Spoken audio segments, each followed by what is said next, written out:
And, okay, it is 6 p.m.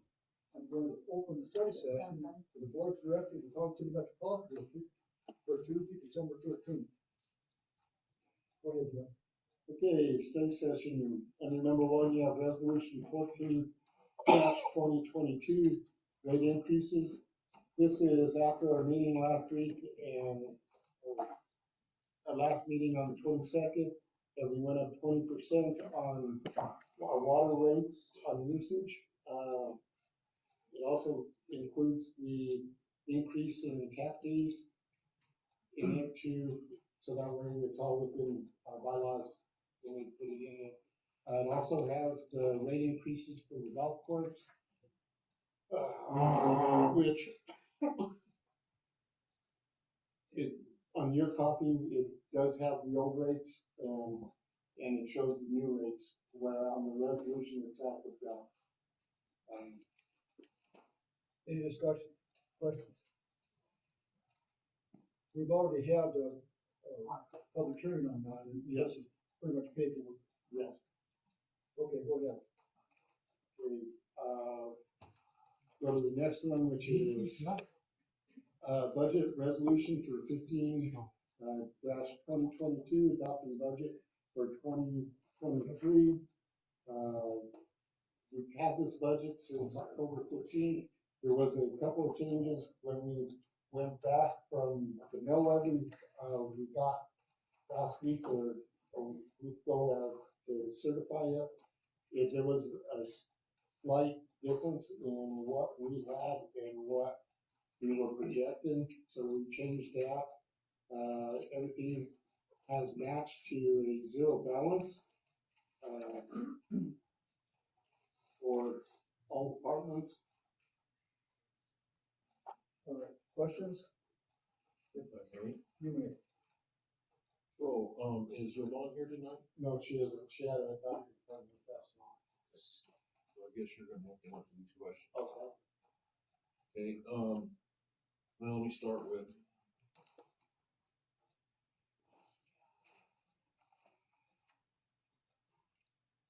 Operating supplies on the golf course. Okay. Okay, so we're raising golf course rates 15% across the board. Yes. Okay. So operating supplies, you cut that down. Now, there may be a legitimate reason for this. This is the reason why I'm asking. Okay. We're 39,316 to 23,500. With what we had projected and where we were at, and Mark and I, we've talked about it with fertilizer as to knowing our spillways and the things that we have done to the golf course, that we feel that we can stay within the fertilizer and that aspect. So we've been over fertilizing? No, I really, me personally, I mean, yeah, we can be better, we can cut back. I just don't personally like that line item being cut when all of our, everything else is increasing, and all it does is really just hurt, it starts tying the maintenance hands. Because you're getting hit both ways. And Sarah and Harry, we talked about this. You got increase, I got 15% plus increase in fertilizers, so you're getting increased in cost, and now you're getting dinged in budget. Well, my question would be is why are we doing that? If you look at almost everything, the only thing that we went up on was fuel, the lubricants. Everything else we cut back on to balance it. So I'm all about cutbacks, if we can do it. Okay, if we can do it. But we're living in an economy now, and you're looking at one of the most penny pinching SOBs on the planet right here. Just ask my employees. But I have not been able to find a way to save money in this economy.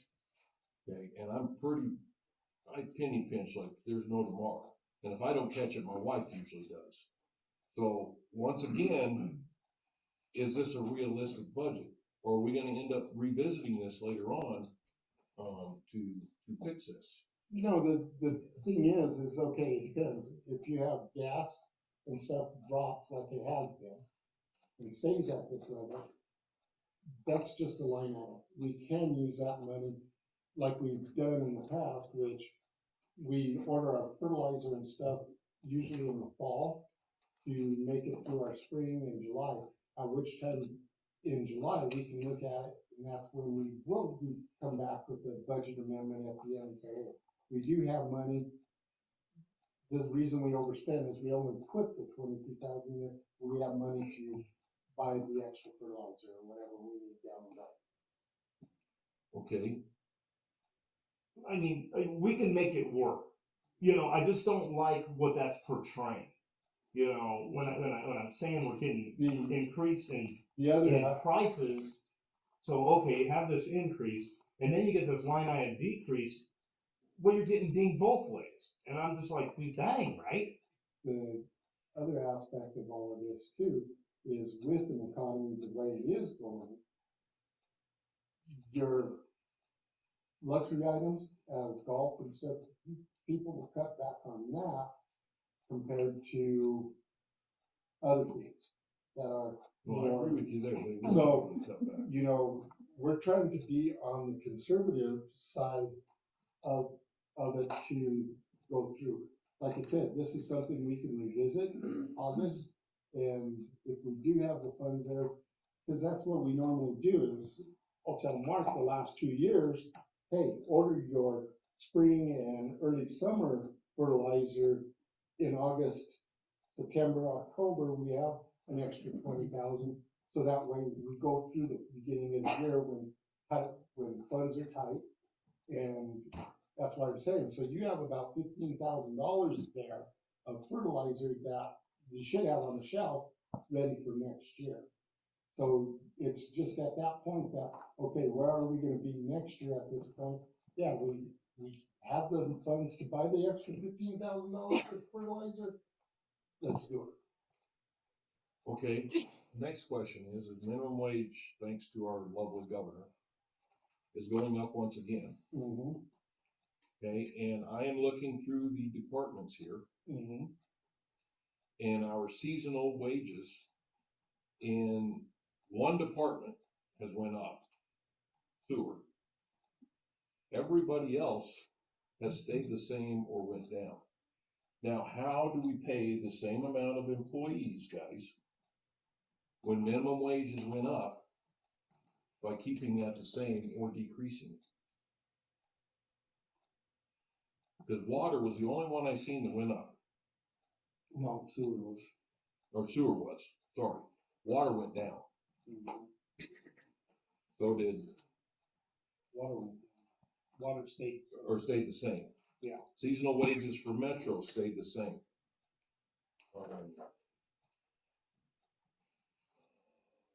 Golf course,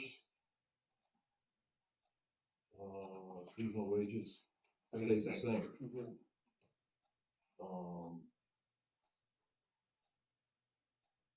Golf course maintenance, Stayed the same. yep, stayed the same.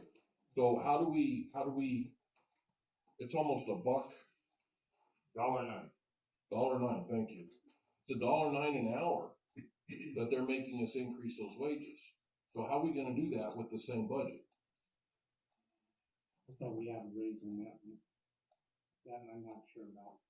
Okay, I'm really not. Maybe cut back on hours. Mm. I don't know if they're, I mean, mowing and stuff might not mow as much, maybe. That all depends on Mother Nature. Yeah. I mean, but again, you have to adjust, I think we've been, I mean, if we look at things, Greg, I think on the Okay, whole picture. the thing is okay, if you look at your forecast, last year we forecasted high. Okay, Okay, that's, and you look at what your actual is as of October 31st, is 66,000, just on the golf course maintenance. You had 66,000. You look at what our forecast is we're still at 61, something like that, 66, 213. So we were still $6,000 under on that. Okay, the same goes with the pro shop. His was over. His was over by $1,000 for actual. As for, And we forecasted the same, like I said, once again, we got $1.91. I know, but you, with the overall for the golf course, we still, for the summary, you look at it as seasonal wages, we budgeted 124 and we're at 119. So you're looking at $5,000. That was it. That was That we had cushion from last year. from last. Okay, even with your sewer plant, you didn't have that. You were at, 5,159 as of, November 1st. And we're expecting actual 6,000. That's why, where we had only budgeted, 25 for it, or I'm sorry, 35 for it. That's why we went up on that one. Okay, as for water, for seasonal, we were at actual as of November 1st, 5,928. And we're not gonna hit our actual of the 6,936 because our seasonal is already gone out of that. So that's why it's saying it's 6,700. Because I don't have seasonal working since October. So that number is what we actually used in seasonal was the 5,900. So my question, and I didn't sit on the budget committee, so I guess this may be to you two. In our department heads, I mean, first of all, if we're gonna have department heads, they should have some very serious input into this stuff. So did they give input and were they listened?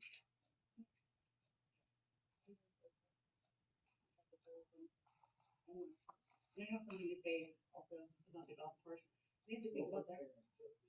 Yeah, go ahead. I'll yield the floor to you. Thank you, Greg. When you're talking about lowering the budget on that, you don't want to sacrifice we have competition now, especially when people come from the south. They go to Levita just as easy. So we have to think about that. They come here because it looks good. And so it needs to stay looking good. Yeah, I agree. I agree 100%. Well, yeah, That's that kind of goes earlier about our price. Levita's, But that's why I'm concerned about the budget. I don't think it reflects what we're actually gonna do to keep the golf course nice. Go ahead, Mark. as far as price and Levita, like Levita's like charging somewhere in the range of like $30. That includes your cart for 9 holes.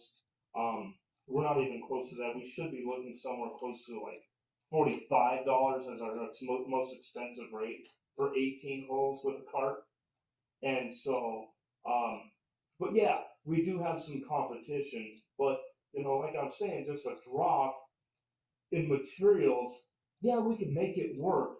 I just don't like that message that it's saying, you know, yeah, we can still live with our $74,000 on our seasonal, yeah, but that ends up being 460 man hours that isn't going to be put out there. You know, that's not increased. That's 460 man hours not being done.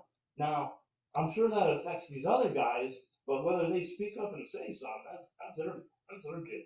You know, but I'm saying just like, that's not what's going to be done, because when I get this, I take this seriously and try to live by these numbers.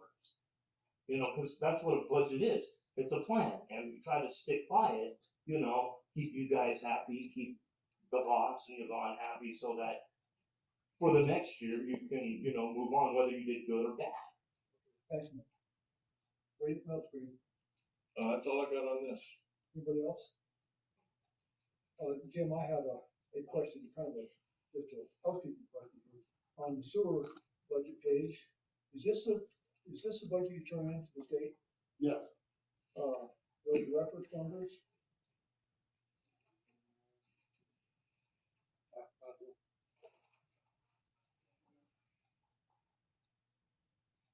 The reference numbers, what are you talking Total about? revenue for current year forecast?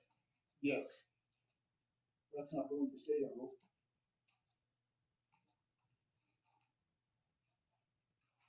On the impact fees or, So the pound reference number. oh, no, that one. That's gotta be fixed. When she did it, it probably was just over it. We had it all figured out in the budget and everything else. Okay, that very definitely is Yes. housekeeping that needs to be taken care of. You mentioned earlier when you started this, that because of our mill levy and our assessed values, that the numbers would change. How did it change? How did it affect? Our tax revenue went down. It was down by, I think it was 15,000. So where did that show up in the budget? That was part of, both Parks and Rec and that. Yeah. How did you We make up for split it that? up. What did you do to correct for that 15,000?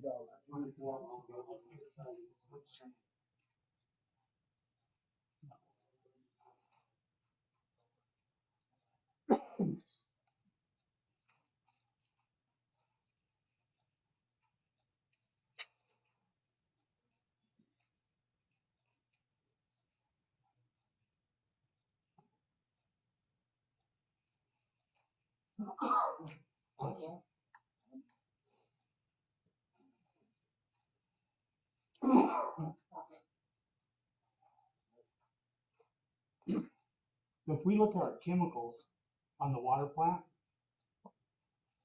I'm already over what, there's no way I can make that. I just found out that doubling the prices on everything. And my outside services, Let's hang on to the question and answer.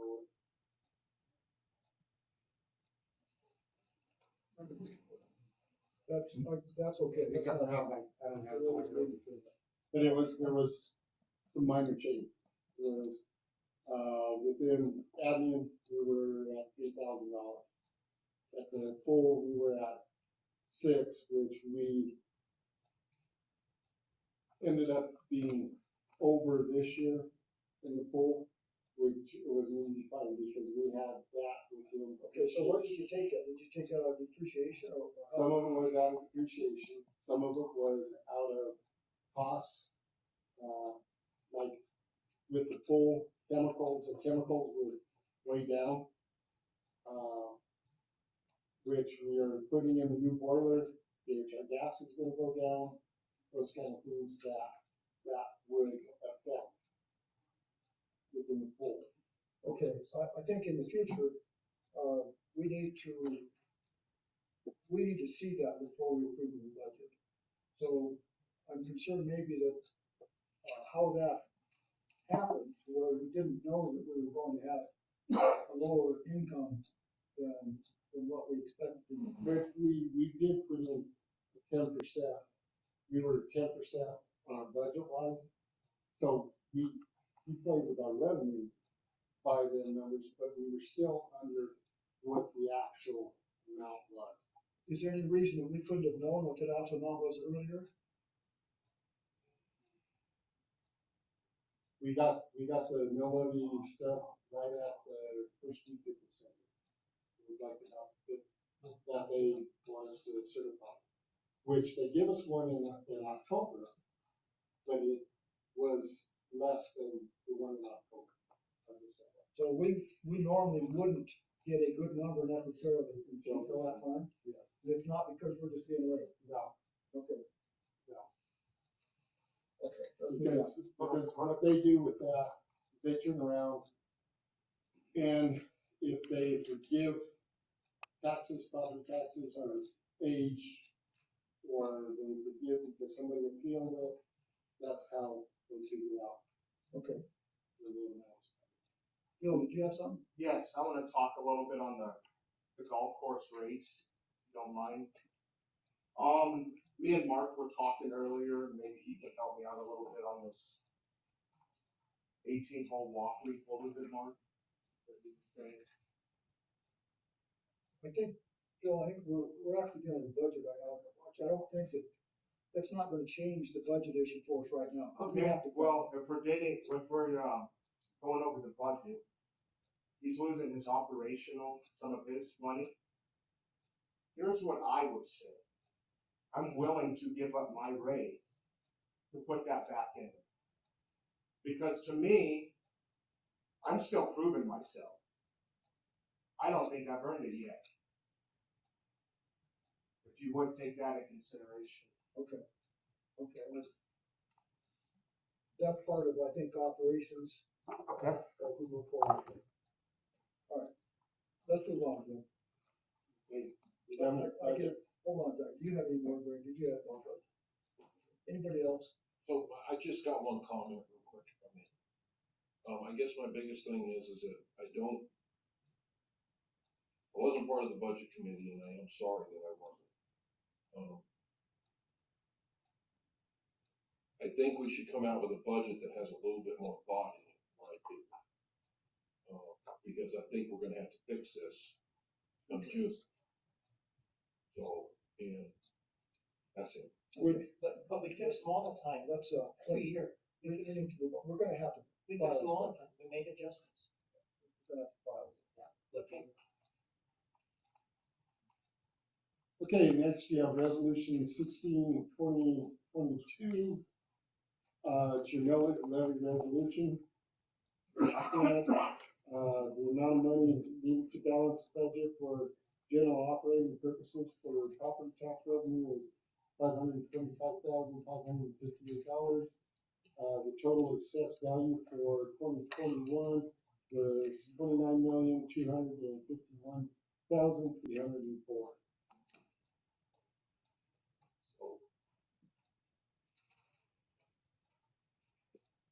Questions, comments? Our mill levy is right at 17.936. That's where we have to stay. Unless we get a vote with the people that do increase. All right, let's move on. Okay, next you have, draw number 4 for the, Red Cloud project and Kelly Way. Excuse me. Right now, GMS invoice, there was 21,000 for them. State construction is $452,038.50.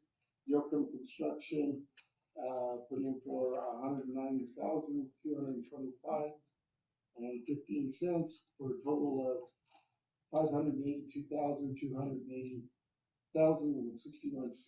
I do have Alex here. He is with GMS. As for where we're at, for Yoakum, I think we're almost about 80% completed on them. We're just waiting for a PRV to come in and a base, and basically they're back. As for paint construction, they were probably about 65 to 70% complete. They have the lower part from tank 1 down to spotted tail yet to do, and there's a port. As for the tanks now, we did talk to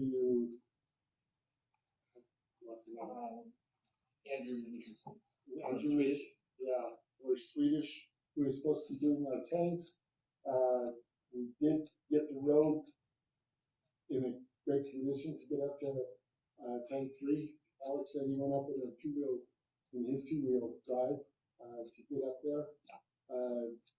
With the weather and stuff, we're looking at probably going to tank 2 and getting it done first to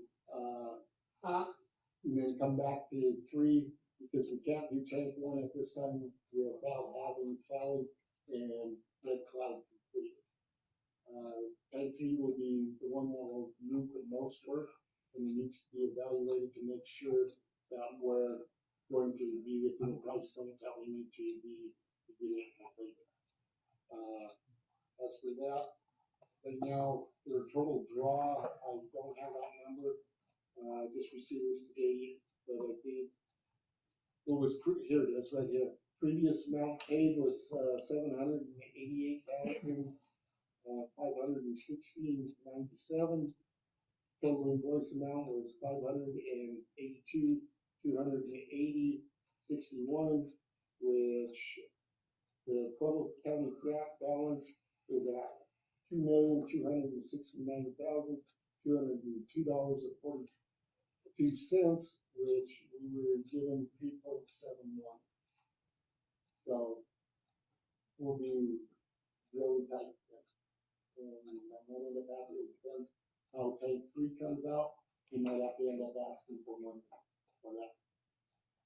Because we knew it was gonna be tight with tank 3.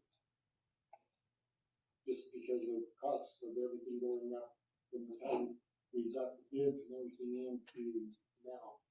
Everything is went up 15-20%. And I've already explained that to Total County, and they said come back to us if we need to change. Questions? I have a question. On the application certificate for payment, the percent of time used for, this is for, paper. Percent of time used 63%, complete 53%. Does that mean they're 10% late?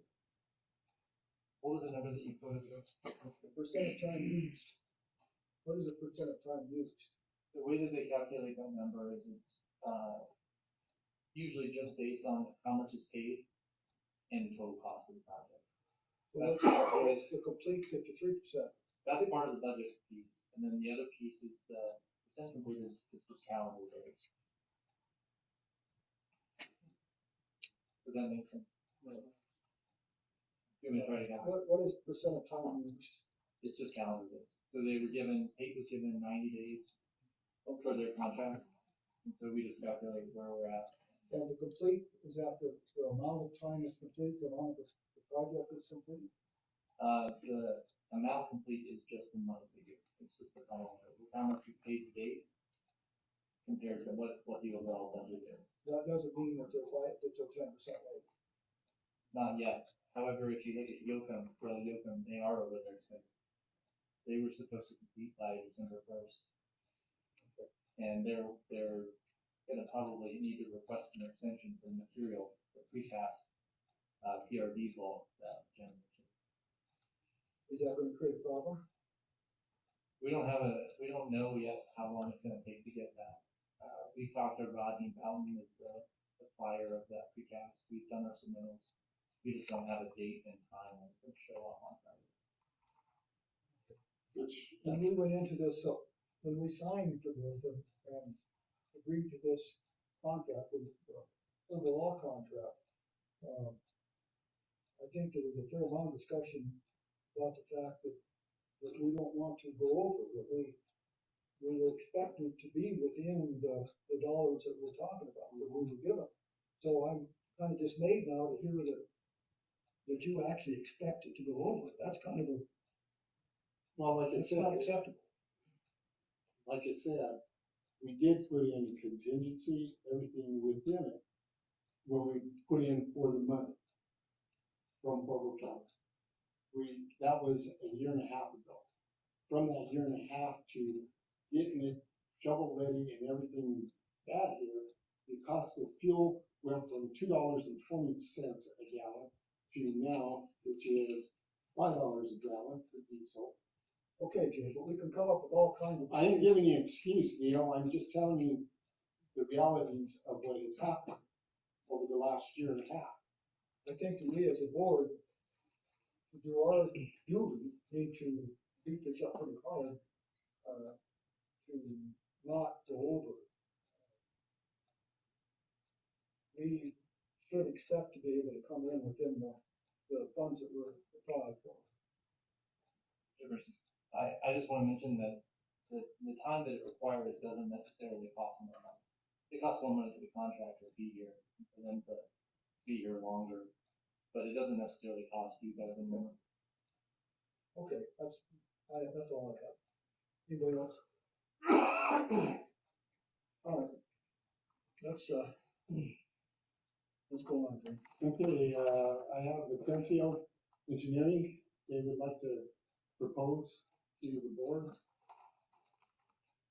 And if you, I guess, make a presentation to us. Okay, I'll just give a Come brief. on up so we can hear you. You can stand there. Oh, right there, the input section.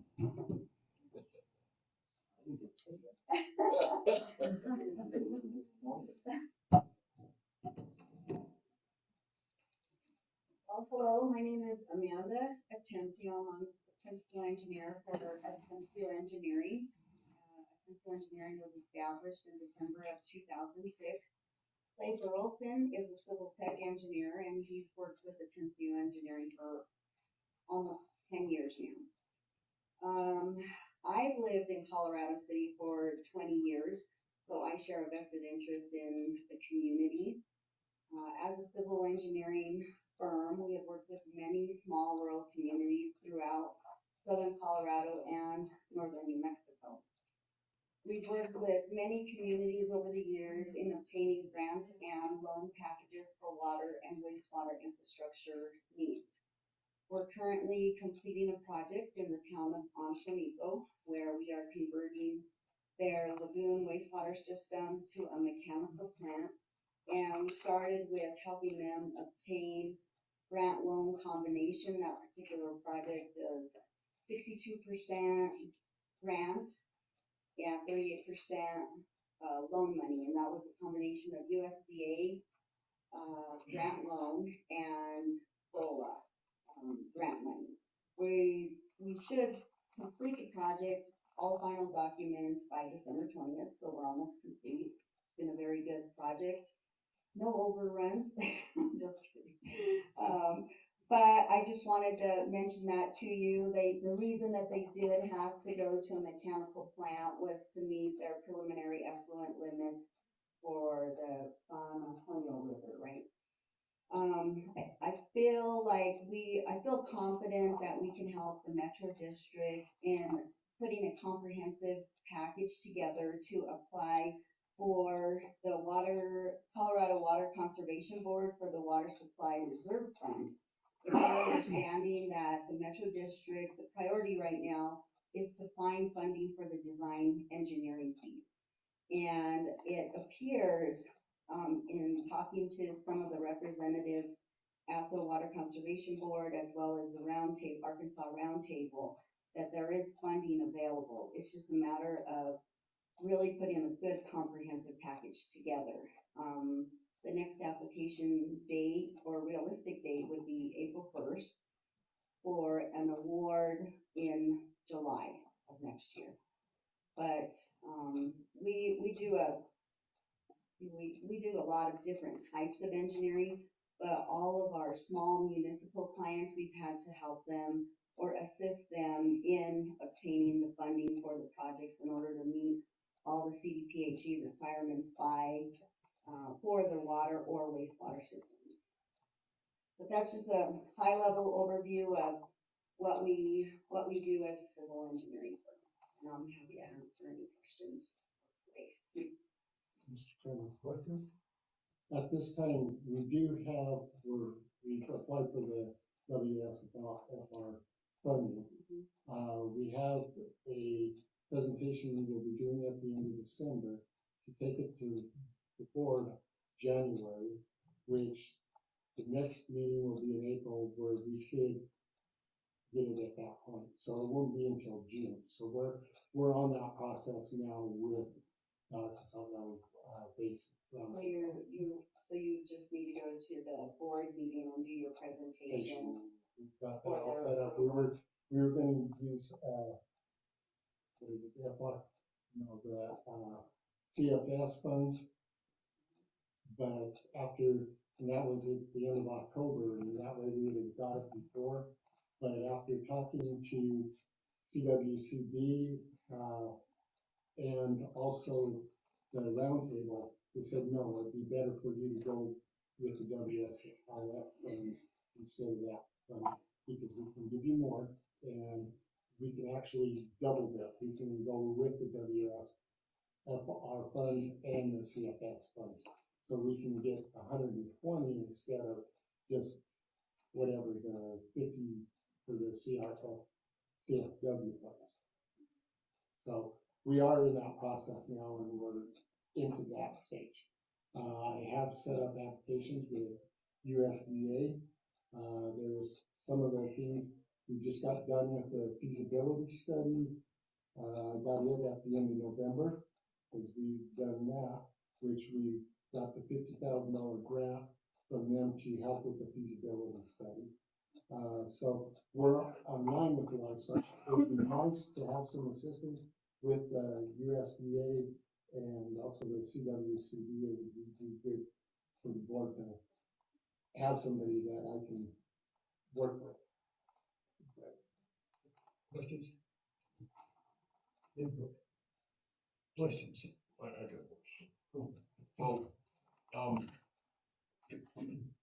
got one. Well, I guess basically what I wanna know is what type of money can you go after? All you're looking at right now is just the engineering plan part? As far as I understand, that's like the main priority in order to show the, Division of Water Resources that you are moving forward. I think it's Mark Perry that's kind of behind all of that. And in order to show that good faith moving forward, it's my understanding that that really needs to happen as soon as possible if applying for that funding. And then moving forward to apply for the construction funding combination. So you'd be able to continue on and do that too, Yes, we do that, after we were able to get past the first step. absolutely. Go ahead. Amanda, I should have asked. So, I'm done. I'm good. you basically say time and material basis. Can you, I mean, I know you can't give a specific dollar amount, but can you give us an example? Well, it really depends on what you have available. Every funding package, there's a different requirement. For state revolving fund, they have a PNA, project needs assessment application, which they have boxes that you have to fill in. And we would work with the community to make sure we have all the best information available to fill it in and put a comprehensive package together. Now, when you look at USDA's list and their checklist, it's very different than the state revolving fund type projects. So it really depends on what funding you want to go after, as well as what you already have as a package and what kind of, now the feasibility study is huge. I took a look at that. Not only it's a huge step forward, but it's a big document. But it's excellent for right now. In order to start all these applications, you really needed that feasibility study. So that's good that you already have that. But it's a matter of coordinating with the Metro District and getting all the necessary information to fill out every single box so that there's nothing missing. And that's really important, and really hitting on the point that there is a multi-beneficial use for the reservoir or for the lake and the improvements and how it's going to help the community. So you just really have to know who your audience is, and it kind of depends. I know you have to go through the portal and kind of start filling it out and all that kind of stuff. It's just a matter of, we don't know what kind of information the Metro District has to start with and how far do we have to dig. A lot of times we feel like we're investigating and trying to dig and get all the appropriate information to submit a comprehensive package. So it's hard to put a number on that, on what that time is going to take until we know what kind of information you already have and what you've already kind of gathered. If we're starting from scratch, whole nother ballgame, but it sounds like we're not starting from scratch. The good thing is you have the feasibility study, you have the recommendation by RJH of the recommended alternative. That's huge. As as far as the rest of the package, I just don't know what we have to start with. So if we just kept one business card as a board, could we get a discount if we did all of that? Well, I suppose consider that, take that into consideration. Anything else, Terry? No, sir. So just touching on that then again. So I guess before we approve something like this, we would have to have kind of we'd have to have a number. Mhm. You know, we'd have to know what we're looking at. To Ms. Atencio was, Atencio, I'm not so sure that she could give us numbers until she sees, the data and work with him as to how to do that. Part of this would be, we talked to Mike Berger, and I would presume that his packet, there's a lot of information there that's already done. Yes. Yes, there It is. would help a lot. Now, I think that what I hear both Greg and Terry asking is, are we looking at 100 hours, 10 hours, 50 hours, any idea at all? Well, I don't know what information you have to start with besides what Mike has already done. So what we could do is what we've done in the past with other projects that are somewhat phased, and there's an iterative process because people change their minds, whether, we don't know how far we're gonna go, if it comes, it just depends on the situation. What we've done is we've done a time and material with a not to exceed number. And then if it turns out, oh, well, there's a big out of scope on this, then we address it at that time, but as out of scope, or we can move forward to do our due diligence on the upfront part and say there's a not to exceed number, we could do something like that. We've done that with, various clients over the years. If we know exactly, well, some clients, they don't even have their QuickBooks budget. We have to do some paper and data input. It just really depends on what you already have. But we can come up with a scope and then say, put some hours together and say a not to exceed number. But if there's out of scope, we would advise you, and basically what we say is, if there is something out of scope, we will not proceed unless we're given authorization to proceed. And that's pretty much a common statement that we make. And most of the time, it's fairly evident when something is absolutely out of scope. In our case, I don't know, we're kind of behind the eight ball. We can't go down this road and stop. We have to keep going. So. And we have some money budgeted for this going. It's just not the money that we will potentially get from, the county for engineering. That you possible. See that program, yeah. So the retainer, so then another question, the retainer fee, we're talking kind of about phase one for the dam, engineering the dam, funding for the dam. Would there be another retainer fee to go to phase two? Because phase two, I presume, would be construction funding. And phase one, I referred to phase one because that's the way Mike referred to it, because there was like a design phase for phase one and the possibility of phase two for raising the dam. So that's why I referred to that, that's what that's referring to. But for us, I mean, if we were to move forward in just assisting with the grant funding and applications through everything, phase one would be the design engineering, and then phase two would be for construction costs.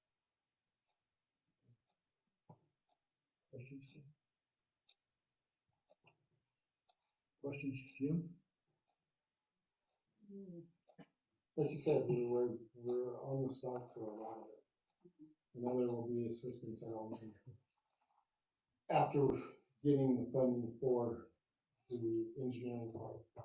engineering part's gonna take probably a year to a year and a half to get all of his numbers together, to get it approved by the state, to have it come back.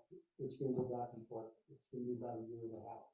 Within that year and a half is where we need to get the USDA involved and CWCD involved for the grant loan aspect of it. Because I believe right now, USDA said they would match up to 70% of it. So the other 30 would be part of, well, we'd have to go to the CWCD and see what we can get from them as a match with us. So, you know, with all of that involved, yeah, it would be nice to have assistance.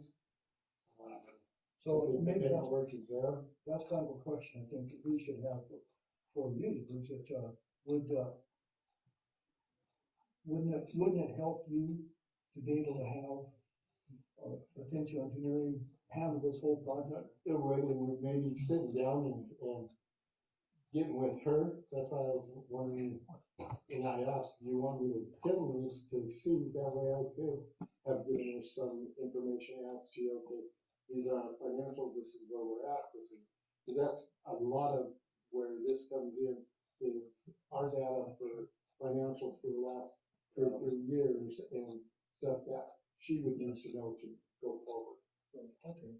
Well, if you've made application for that and you're presenting to the board now on the 15th, so after the 15th, you'll know a lot more. You'll have a lot more information from the roundtable. So if the roundtable gives approval, then you can go to the next, then you can officially submit for the funding. But, until you go to, I mean, if that's in 2 days. So once you go to the board, then we'll know where you're at from there, where you go from there. What they have is the 15th is deadline, which it's all in there. The application to CWCB for the WSF funds is all in there. Then I go to their investigating committee or whatever for the roundtable, and then they put me in front of the roundtable. Okay, I thought you were going to the roundtable on Thursday. No. Okay. So the investigating committee will be like the 21st of December. And I will attend, to present the case and say, okay, this is what we're looking at, this is where we're going. And at that point, they'll put us in front of the roundtable, which we were put in front of the roundtable last time through the committee. But they said due to the changing of funds, they wanted us to present to get that. So could you pick up where Jim is and just take over? We probably could. I mean, we've done that many times. We would just have to see where he left off. That's where it's hard to put a number. We don't know what's already been done or maybe if we go through it and we say, well, we need to work a little harder on this piece for this audience, that's a possibility. But we don't know how to move forward until we see what. You could use them to sit down together and talk about it, then we can hopefully find out something down the road. Anything else? If you'd like, come in my office and you can sit down and I'll show you the PowerPoint that I've got set up for everything that way. That's where we're going. Well, I would suggest that yes, that could be help on the same token, that time's not free. So that becomes the retainer. So, did you have something? Well, I just wanted to say, and I don't know if the board has done any checking, but you have got a great reputation. Thank you. So, because I did make a few phone calls before Appreciate that. tonight. Likewise, I did as well. I personally want to turn it over to you. But it also comes down to money. Where we get the money, how we pay you, and how we do this. So Questions?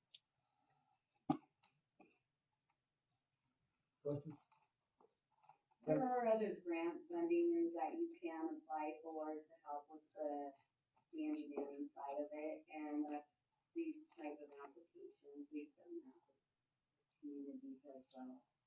Most of those were DOLA funded. I think most of them have been DOLA funded. As far as a preliminary engineering project, part of it, which is all required for applying for these applications.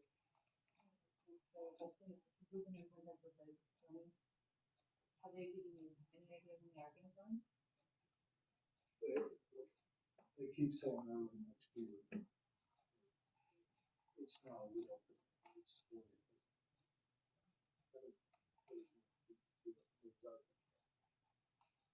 Because if that was the case, she's done, her, what she's done with both years. Like, we're going to, I think that the funding is probably there. Conversation with my people, it's on my place, it's funding out there.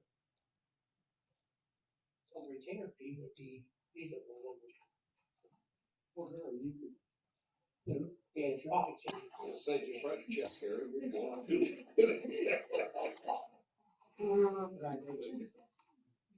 If we had if we did, I'm just thinking, retainer fee would allow her to come in And get started. and get started and talk to Jim and see what's going on.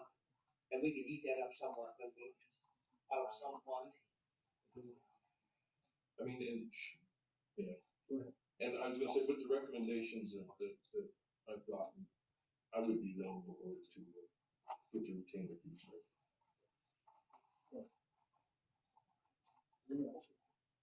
Thanks. Thank you.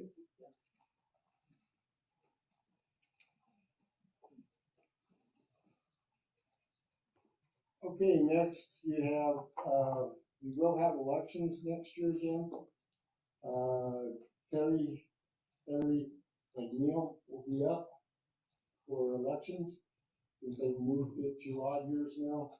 I did talk to Carolyn on it, and it's under your clear section, the second clear section as to, I thought they were going to November, but they're still keeping it in May with the election.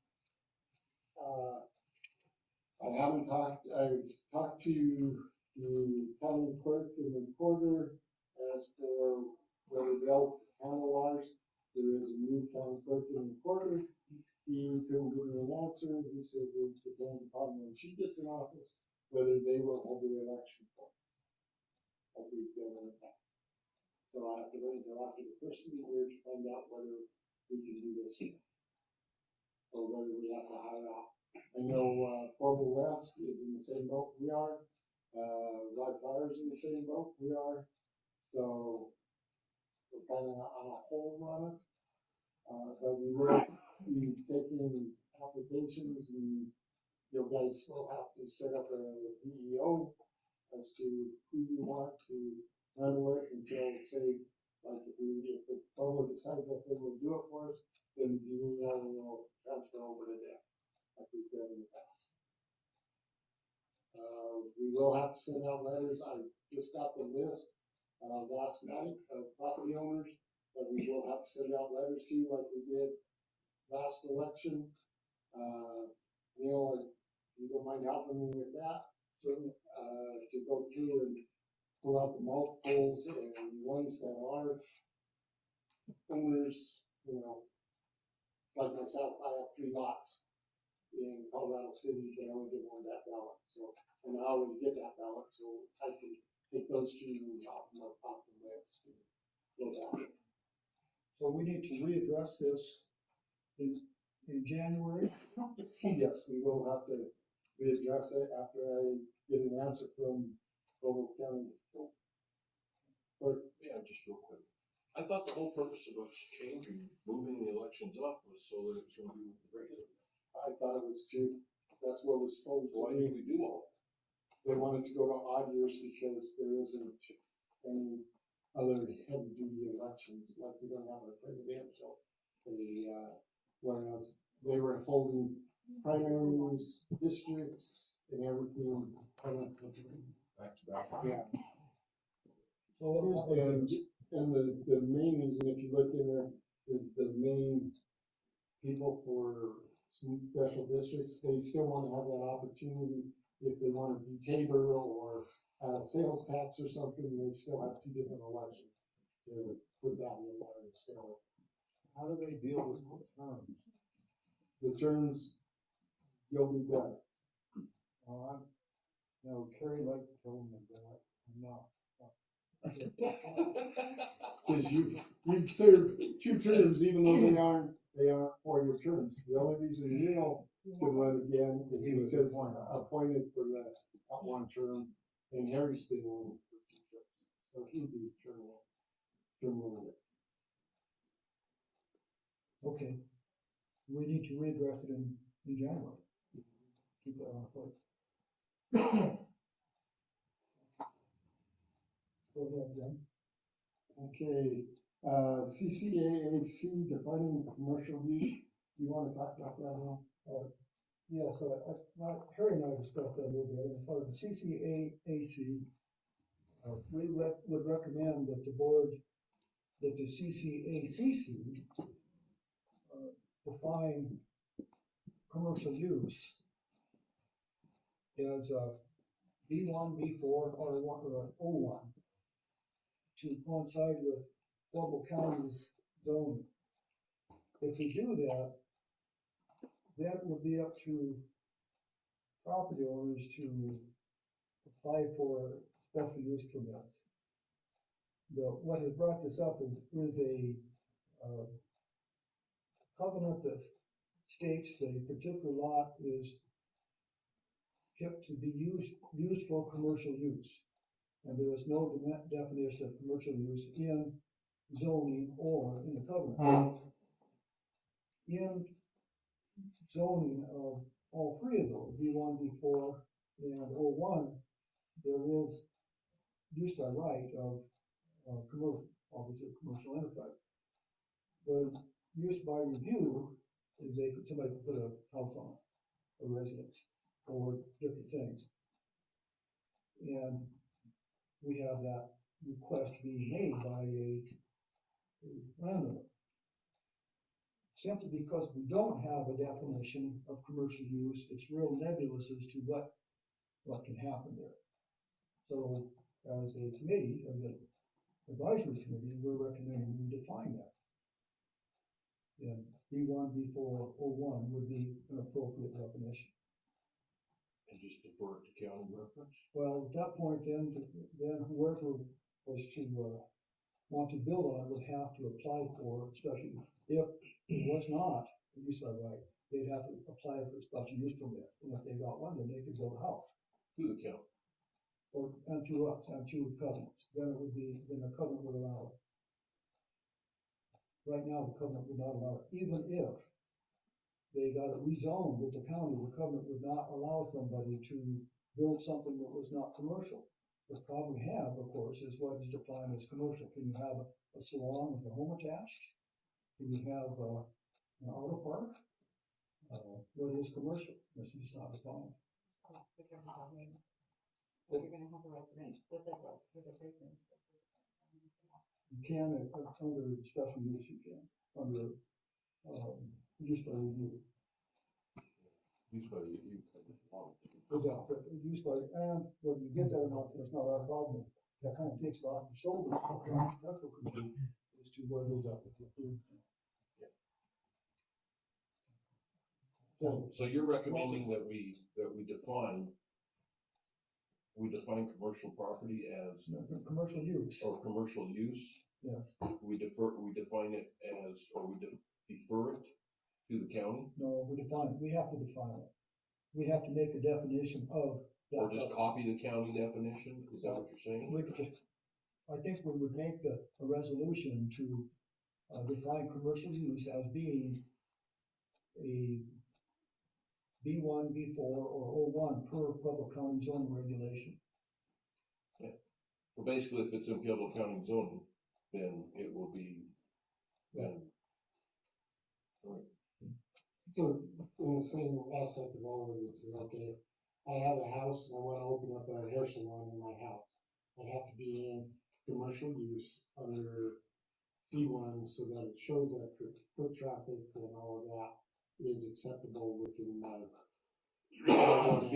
It would have to be defined under the county, correct? And it'd have to be, you'd have to put up an application, like you see the signs that are on Yeah. the road as far as application for special use.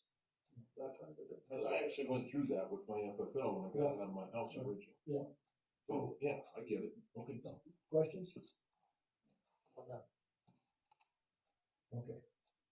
We'll move on. Okay, your CCA review, if you look under your first blue section, it's on the sheet. It has, I highlighted them as to second letters, the two yellow, the three letters would be the orange.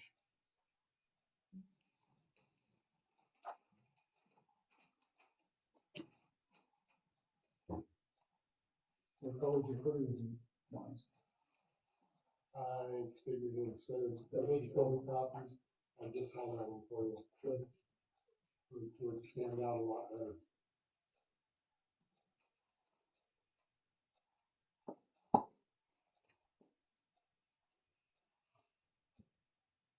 Any questions? Just real quick on this abandoned vehicle where the person lives in Arizona. It's not tagged, I'm assuming, since it's an abandoned vehicle. Which one is that? This one right here, the second one. Yes, that is the one that's over on Alondra that has been an issue for some time. That vehicle has been held by the county. The reason for us to send the referred letter is to continue with the process of what our rules are regulatory about the violations of. Abandoned vehicle, but the county's gonna take care of it, I'm assuming. Well, we hope that we are, again, the county's got time, we don't know, we hope that they will. Our process is to make sure we do follow up every year. Yeah. Okay.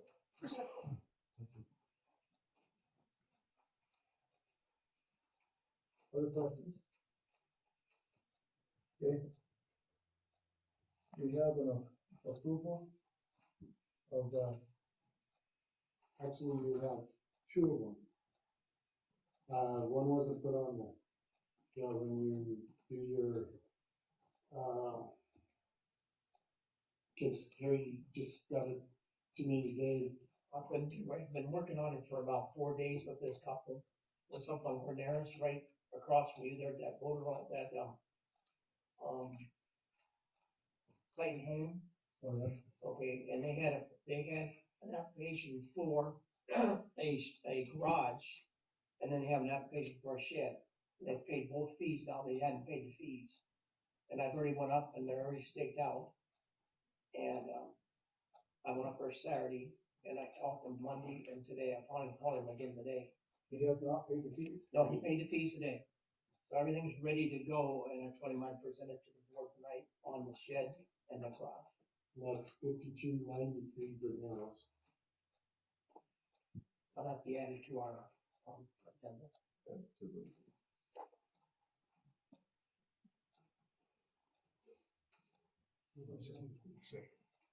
I will suggest we approve that, Harry, is it? Yes. Is it conducive to neighborhood, is everything okay on In fact, they vacated, it's a acre lot, they vacated, there's 4 lots there on there, and they vacated those lots. Vacated the lawns. it? Okay. That's it for the study session now? I wanna add one thing to the study session. Okay. We passed the TAP approval for TAP moratorium for this month, through the end of 23. Well, we're going to be through the end of 23 before we have opportunity to have another public hearing. So, our next meeting, unless we decide not to have a meeting the 27th, our next meeting is right before the end of the year. I could imagine January 1st, January 7th, having 5 different builders come in here wanna pay tap fees. We gotta be able to deal with that. What are we gonna do?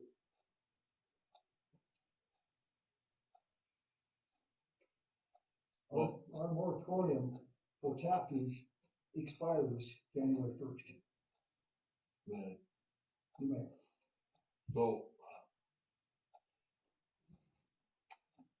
So my thing on this is I think that we're, and I'm stealing this from him, because he's used it several times in the past.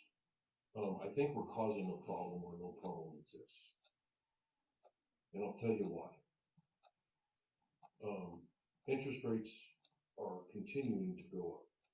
I think I hear what you're saying, is that the building's gonna slow down. Real estate has come, not to a stop, but has come to a slow crawl. So, in talking to Jim the other day, I suspect we have 5 builders ready to pay tap fees. I know of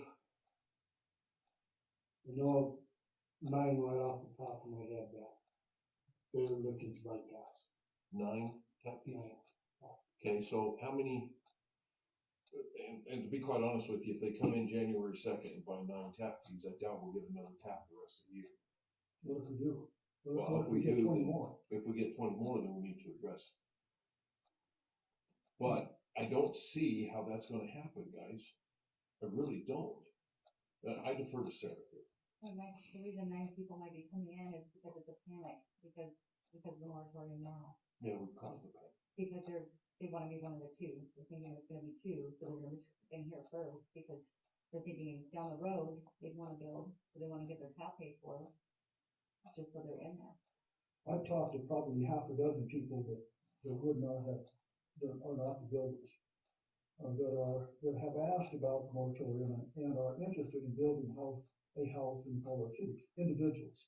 Mhm. So, I think we are going to see a slowdown. On the same token, we still are going to see people attempting to move here because of less expensive and out of town compared to other places. So I think we're still gonna have, growth. Now, let's say that we get 9 and another 15, that's still 24, and so what? We think that's what we gotta go after anyway. On the same token, what did we accomplish by having this moratorium for the month of December? If we don't address the issue. Well, once again, though, I think we're causing an issue where none exists. It's just my opinion, but No, I agree. May I speak? Can we say something for next year, say 25 builds? Well, that's what, I think that's kind of what we need to decide, yeah. So we need to, are you saying we have to have another public hearing?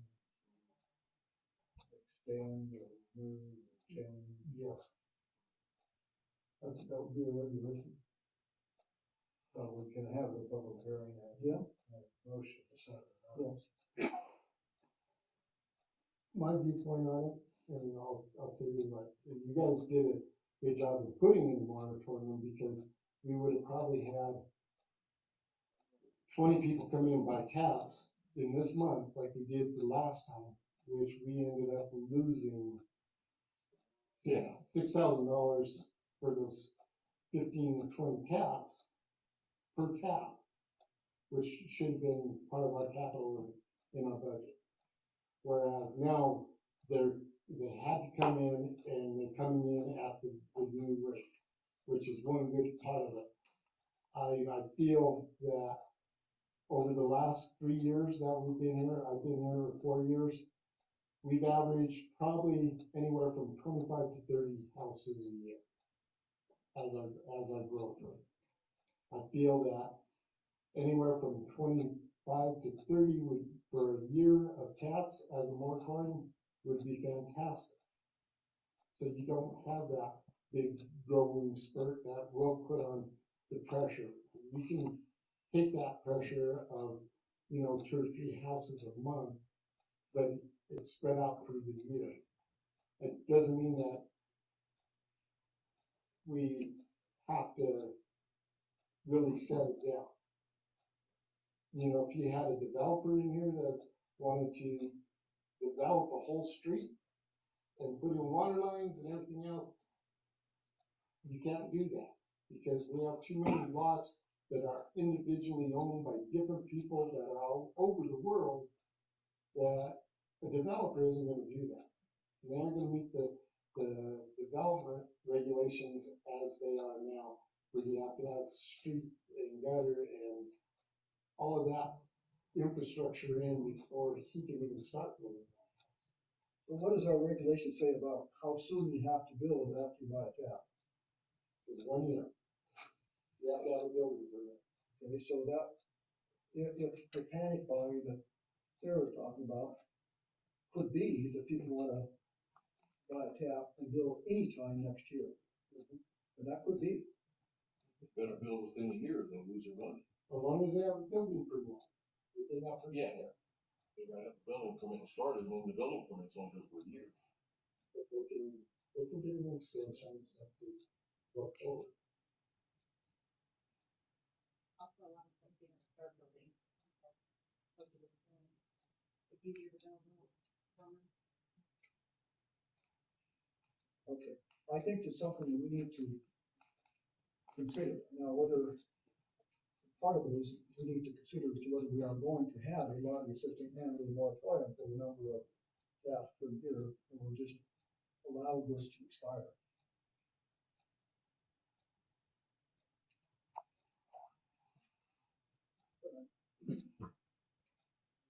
Need to schedule another public hearing. So we're actually research tonight. Just to let it expire. We're gonna do anything but let it expire. For next. Probably, would be the first meeting in January, after our 30 days. So right now, we're already in danger of letting it expire. First meeting in January would be 7. We'd be close.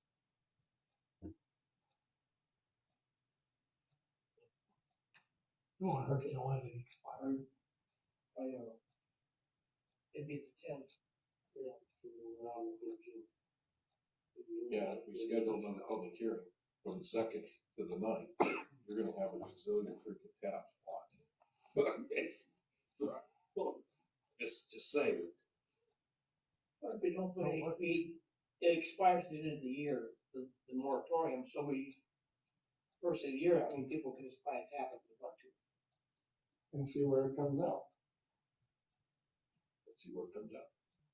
How many taps come in at the end of the year?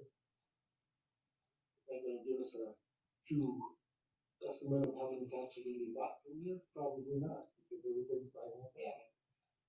So, What's gonna happen is you're gonna find, man. Maybe I should.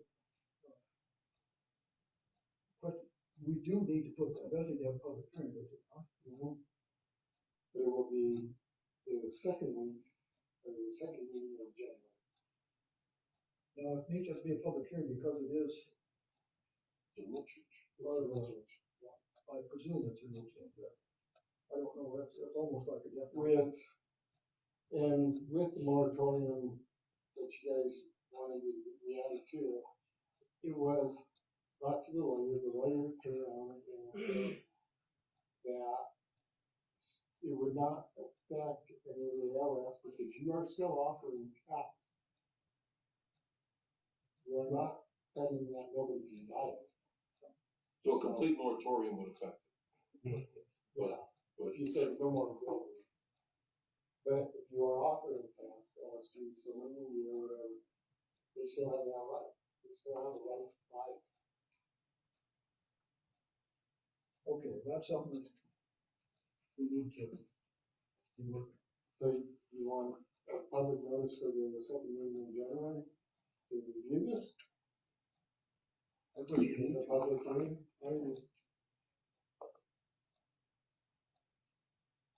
I would suggest we do that, now that probably would be, after that. I'll put it here so that way I can put it in. Okay, so is that, can I shut down the, this part of the meeting? Yes, you can. I don't have my hand. You're the president, you can do whatever you want, man. What do I need for a hand? I closed the study session, board of directors, closed the phone, they can open the record meeting, the board of directors, closed the down, we'll keep that. 7. can't do it. 7:15. If you join, Pledge allegiance to the flag of the United States of America and to the republic for which it stands, one nation, under God, indivisible, with liberty and justice for all.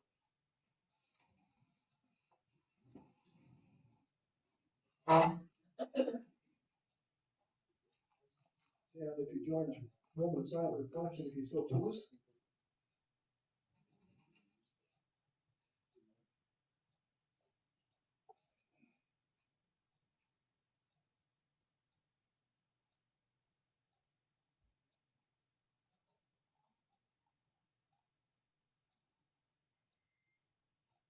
Thank you.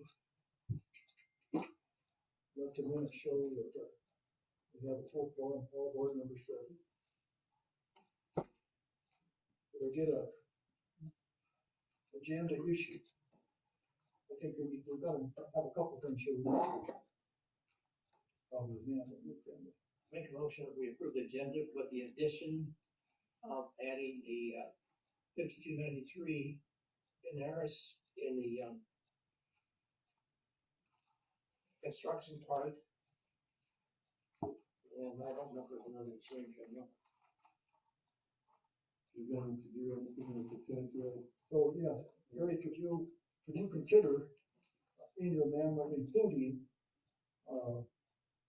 The engineer, setting a public hearing for taps and for common commercial use? we already did the public hearing. Don't need a public act. No, you don't have to do anything, all I have to do is post it on the. So then if you would include from your amendment, the definition of commercial use. Commercial use And and contract with the engineer and visual. Those three additions to the agenda.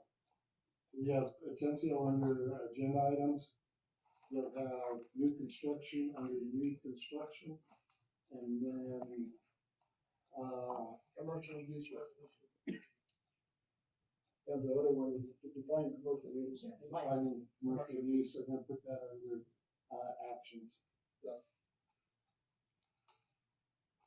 Are you going to restate your?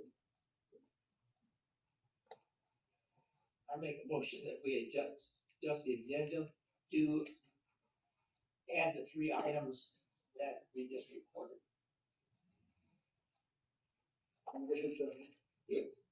Yeah, I'll second that. Any discussion, questions? All in favor, say aye. Aye. Approved, opposed? It's approved.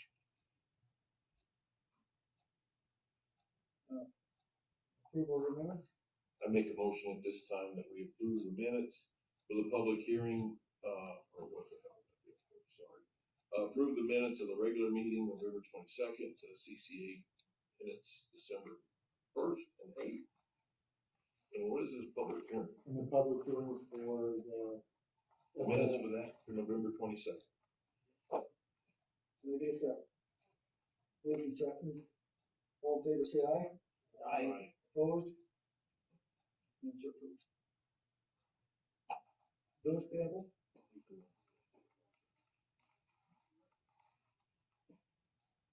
I'll make a motion that we approve the bills as was presented. I'll second that motion. Moved and seconded, discussion.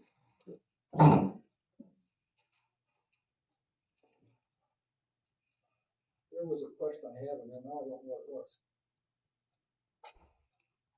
I guess it doesn't matter. We had that big, there was a big bill for like $10,000 there on No, it's probably for. engineering thing on the, works, they said dam stuff. There's no judge. Oh, I know what it was. MasterCard. So the MasterCard, I understand, is, makes things probably more efficient overall. And I'm being picky, but we have a over limit fee, a late fee, and an interest charge. Mhm.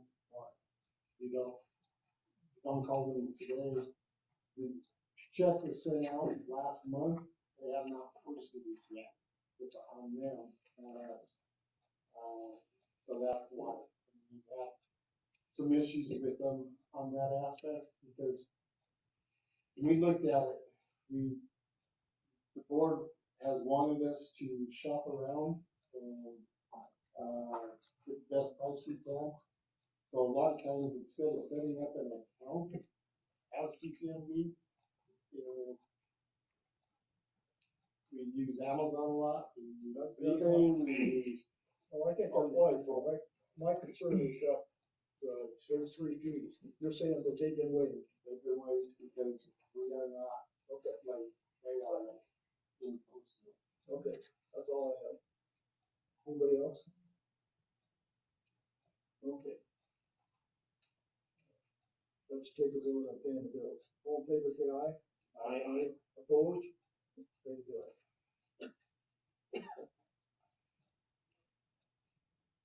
We don't have the financial report? No, it won't be until next week.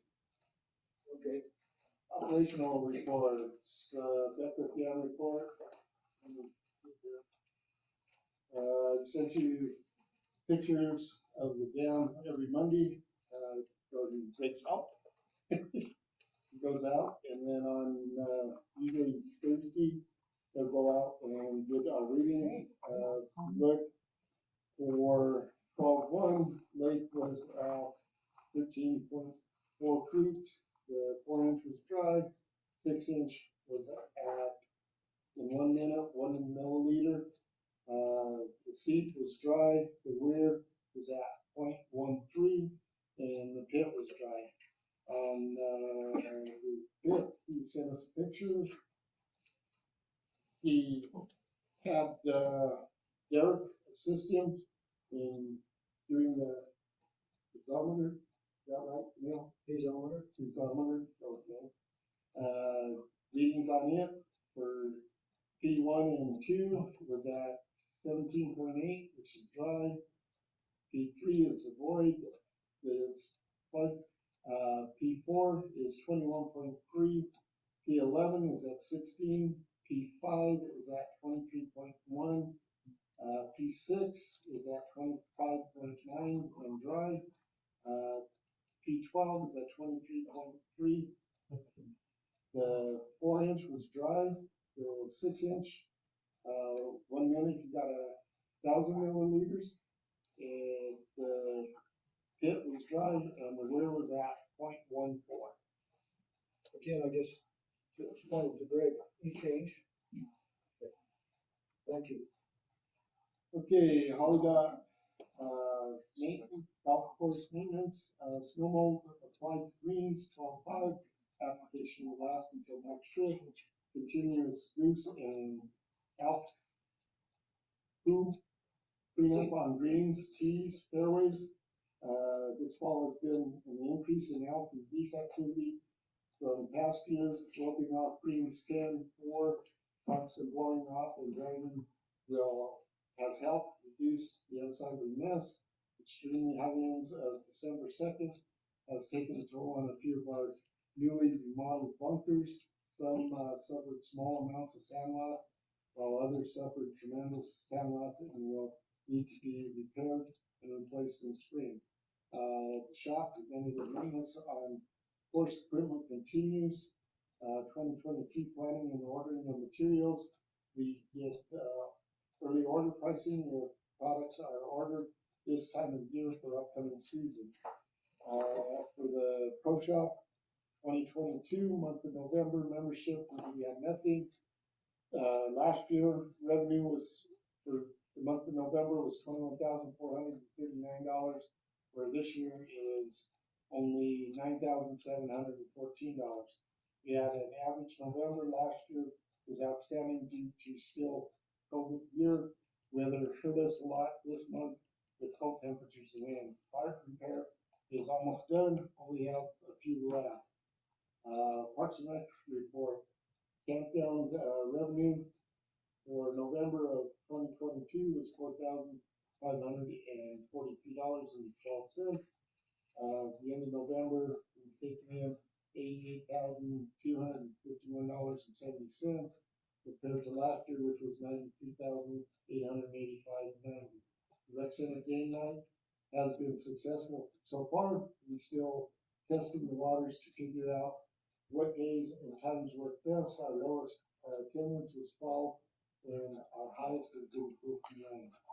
We just wrapped up the youth volleyball program, and we're still struggling to find enough coaches to be able to run the programs, but are finding ways to make it work. Basketball registration is open now and will begin in January. Wastewater, during the month of November, the Beckwith plant produced 10.6 million gallons of water. Cold Springs produced 1 million. We have done some work research into water usage by the CCMV. We have found that during this first month, November of 2022, the standpipe, we sold 54,204 gallons. The golf course was 116,460.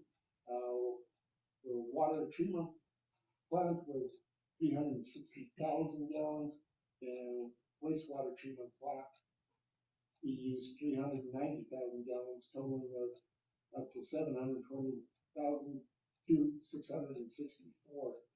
This is during a slow month of water usage, lost water, paint construction, MTs for tank, for 200,000 gallons while flushing the new line, and then 118,000 gallons were done for the clear route. Pipelines are near complete, and Swedish Painting has done no work on female tank 3, but we are looking into them starting on another tank 2. Cold Springs is running, and we are slowly filling tank 3. The distribution crew repaired 2 water breaks on Anthony. 2 new meters were installed. No solid salt, no pressing was done, no jetting was done.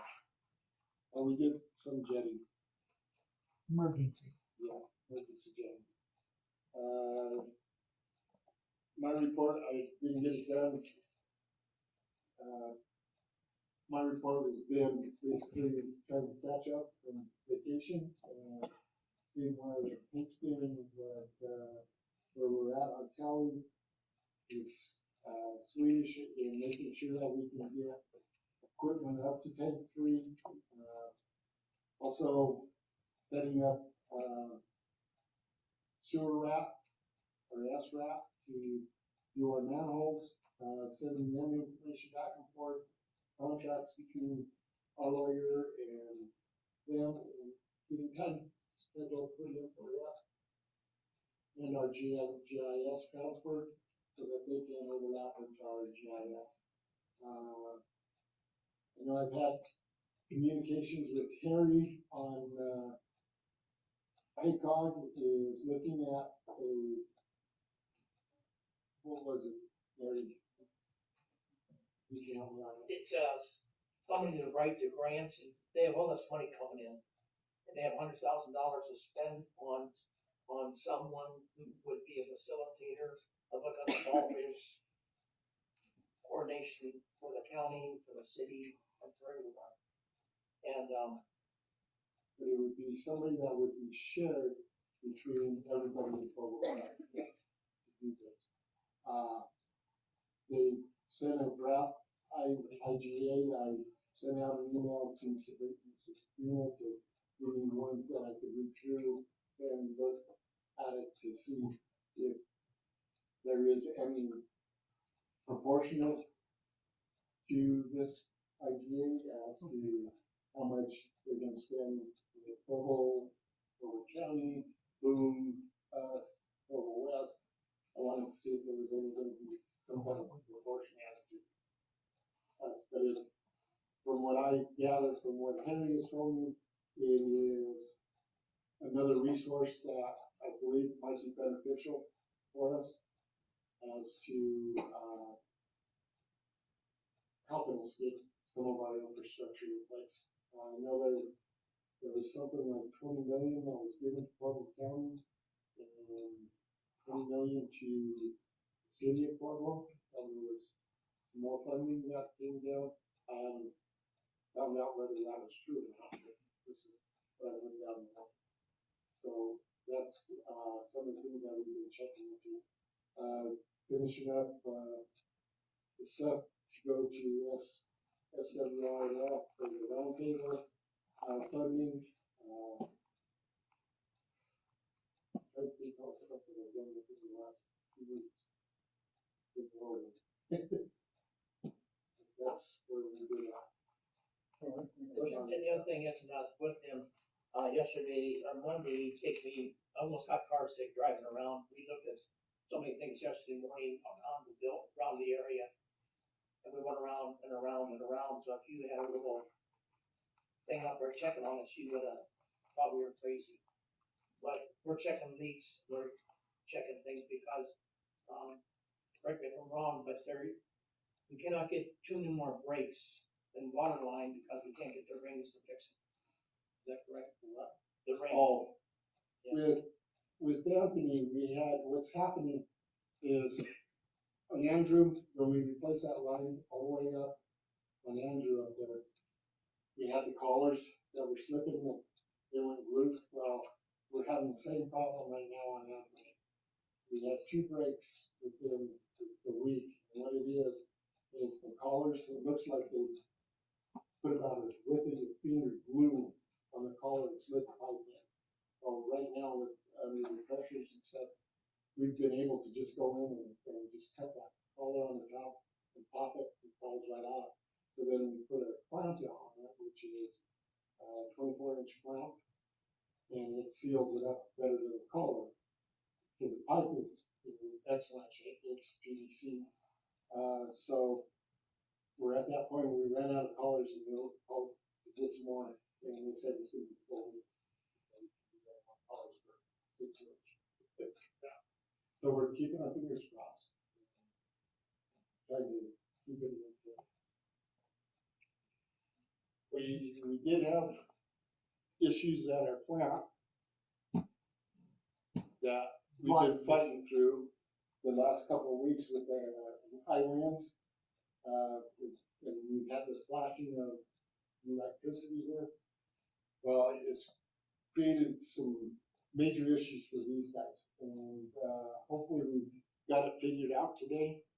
And For now, when we left, it was all right. yeah, we haven't had alarm where we've had an alarm almost every hour, over the last week. But I think we got it tracked down and we got. Yeah, until we get a generator in there, we're gonna have issues, we're gonna lose equipment. It's, very abusive to, electronics, have the power go in and out so much. And with that, we had a meeting with NOCO and, we can, with our revolving fund, application that we have in there for the pre-treatment, we can also put in a generator into that, which would be, benefit if we're gonna pay 80% or 100% on it.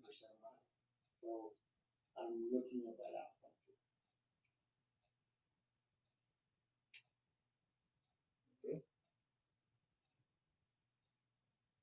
Questions? All right. Sorry? It should be good paperwork.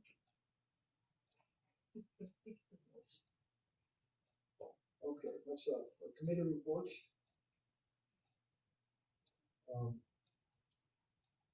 Anything new on the utility manager? No. Terry, are you scheduled for the newsletter next? Thursday, sir? On the, let's see, utility bills on the 30th, so probably the 27th, 28th. I guess it's, and I put up there suggestions for newsletter on our free board, we need to utilize the free board. But we need to, so if you have suggestions for the newsletter, put it up there. As a reminder, you need to start encouraging people in the valley to be organized.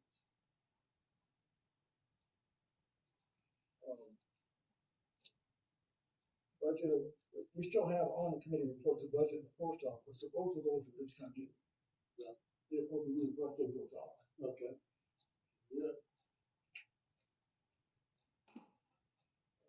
I guess as far as the committee for, the old committee, was for the water lease. Anything new on that? I just said to set up having that with us. One good days of that week.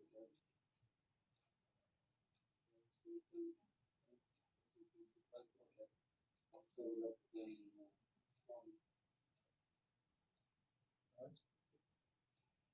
Anything else?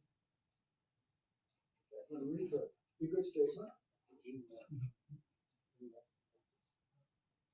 You on great room or would you have to go on vacation? I'll come down.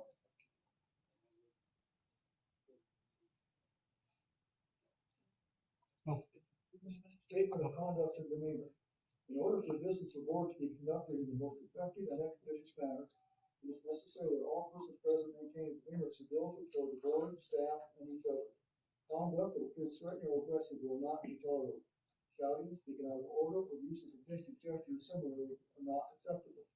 Such behavior shall constitute the forfeiture of your right to remain in attendance and may, as a point of order brought to the board's attention by council or any board member, including the chairperson, result in being asked to leave the meeting by the chairperson or, upon refusal, being escorted out of the meeting by proper authority. Do we have anybody No. speaking up? Okay. Anybody in the audience wants to speak up? Okay, that's Your attorney's report, I gave up the union back there, that was basically on the election and her explanation of why they have the two and, fill that. let's move on to the agenda. Item. Okay, agenda items, resolution 14/20/22 rate increase, resolution amending certain rate and fee schedules contained in the resolution number 1-2000 adopted 8 February of 2000, resolution 11/2017 adopted on the 12th December of 2017, resolution 15-2018 adopted 11 December of 2018, and resolution 20-2019 adopted 10 December 2019. Resolution 2022 adopted 15 December of 2022, whereas after dual consideration and deliberation, the Board of Directors of Colorado City Metropolitan hereby declare that the same rate and fee schedule contained in all those that I just said, adopted 10 December of 2019 to be null and void, and whereas in order to balance the calendar year 2023, the Board of Directors hereby resolves to increase or decrease certain rates and fees for the year of 2023, and now, therefore, it is resolved as follows. All rates changes are effective January 1st of 2023, and it has our increase for water of 20%. You want to go through everything, or? No, we have, and we are. I make a motion at this time to pass resolution 14-2022. Who's that? I'll second. Move in second, discussion. Questions? Take a vote. Mr. Oxteller? Yes. Ms. Hunter? Ms. Collins? Yes. Ms. Cross? Yes. Chair votes yes. Okay, next we have resolution 15-2022, a resolution summarizing expenditures and revenues for each fund and adopting a budget for the Colorado City Metropolitan District, Colorado City, Colorado, for the calendar year beginning on January 1st, 2023, and ending on December 31st of 2023. Whereas the board of directors of the Colorado City Electric District has appointed James Acker, district manager, to prepare and submit a budget to said governing body at the proper time.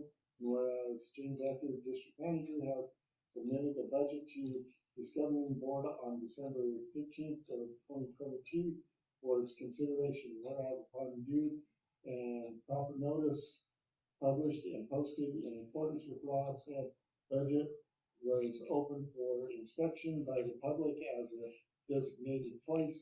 Public hearing was held on November 22nd, 2022, and the interested taxpayers were given the opportunity to file or register any objection to said proposed budget. And whereas whatever increases made in the expenditures, like increases, were added to the revenue so that the budget remains in balance as required by law.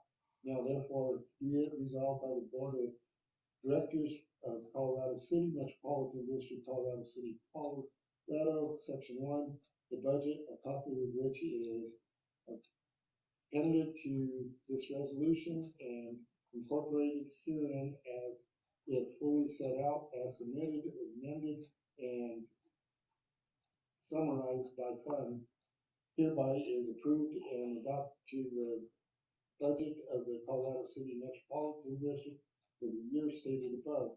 Section 2, budget hereby approved and adopted shall be signed by the chairman and secretary of the board and make a part of the public record of the Colorado City Metropolitan District.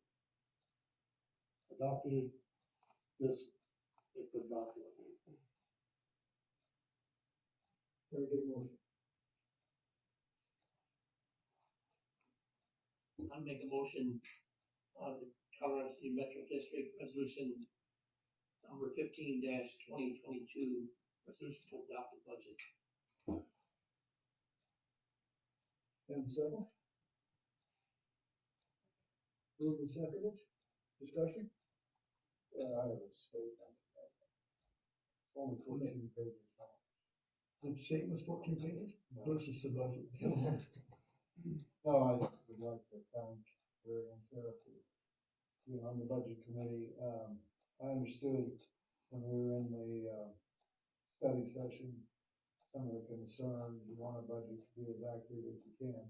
So my experience with budgets is that they're a fluid thing, and they're dependent on so many other things, and that's why every year we end up approving a final budget, because there's just absolutely no way to guess exactly what's going on, and I'm sure that they both exercise due diligence and will be flexible.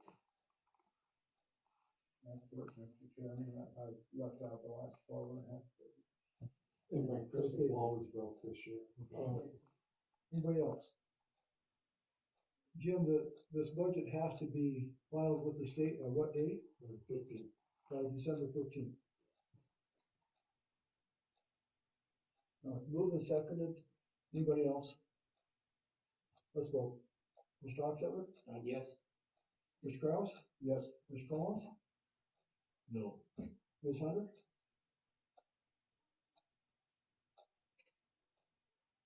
Yeah.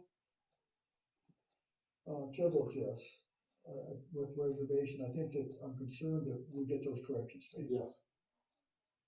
And the fact we do have to file, so. Yeah. We'll make sure it is right. Okay. Go ahead, Jim.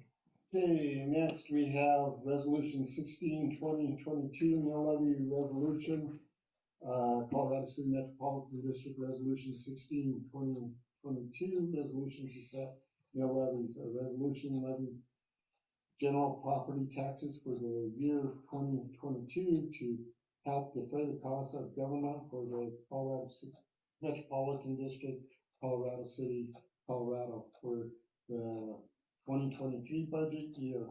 Whereas the Board of Directors of Colorado City Metro District has adopted the annual budget in accordance with the local government budget law on December 15th, 2022, and whereas the amount of money necessary to balance the budget for general operating purposes for property tax revenue, is $525,558, and whereas the amount of money necessary to balance the budget for bonds and interest is zero, and whereas the 2021 valuation for assets of the Colorado City Metropolitan District as certified by the county assessor is $29,251,304. Now therefore be the resolved that the Board of Directors of the Colorado City Metropolitan District, Colorado City, Colorado, Section 1, that for the purpose of meeting all general operating expenses of Colorado City Metropolitan District during the 2023 budget year, there is hereby levied a tax of 17.967 mils. Section 2, that for the purpose of meeting all bonds and interest of the Colorado City Metropolitan District during the 2022 budget year, there is hereby levied a tax of 0 mils upon each dollar of the total valuation of the assets of all taxable property within the district for the year of 2022, that the district manager is hereby authorized and directed to immediately certify to the county commissioners of Provo County, Colorado, the mill levy for the Colorado City Metropolitan District as hereby above determined and set. Mr. Chairman, I move we accept resolution 16-2022. I'll second. Moved and second, discussion, questions? Let's vote. Mr. Kraus, how do you vote? Yes. Mr. Collins? Yes. Ms. Hunt? Mr. Osweiler? Yes. Chair votes yes. Resolution accepted.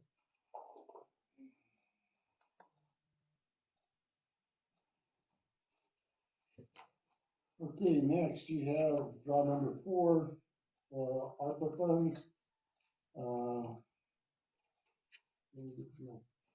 It's still going. This is requisition number 4. Provo County total grant amount was $3,640,000. Previous amount paid was $788,516.97. Total of this invoice will be $582,288.61, which leaves Provo County grant balance at $2,269,302.52.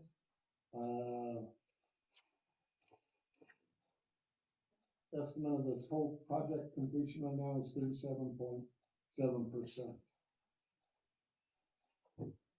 You have all the breakdown as to where. So, could I get a motion? Chairman, I move we approve the, fourth draw for the ARPA funds. Moved and seconded, discussion? Questions? Any questions at all for Mr. Wyman? I have a question, I guess, or just a question. I noticed there aren't any change orders. Not yet. How are we doing on expecting them, or are we going to be faced with any? There might be one if Dale Yocum decides to move to do a change order for more time because of that delay that we discussed earlier. Due to the material costs of that bulk or that material delay. But there isn't one written now. Is it expected to be significant, or? I do not expect it to involve additional funds or costs. And that's basically on the delay? It's just the delay of the precast bulk. They're not even coming out to on site until that bulk shows up. So they're not incurring or charging you anything additional. Does that answer your question? So we can put reasonable pressure that there should not be any increased cost, or there shouldn't be a can go across. Not significant within. Thank you. Questions? And after that, there will probably be some change orders with paint. Actually, it's going to save us money because we do have the, PRV valve that we've had in our office, in our shop for 15 years that we're going to rebuild. We'll have to get the parts for it, but instead of bringing an extra line back down around, we're going to put the PRV valve in, so that way they can just put in the T and run one line instead of having to double line it. That's it's a savings issue more than. Yes. So who's it to the town? There was a discussion between GMS, us, as, Gary and Greg and myself and Nathan, trying to review. With that though, we might end up using the parts that we're saving to make another connection that will help out even more. Oh, good, good job. So we're dealing with issues. That's encouraging. Good. Thanks for doing that. All right, any other questions? Comments? That's all. Mr. Kraus? Yes. Mr. Collins? Yes. Ms. Hunter, Ms. Hostetler? Yes. Chair votes yes. Let's get them paid. Okay, next on your agenda, you'll have a Tensio proposal.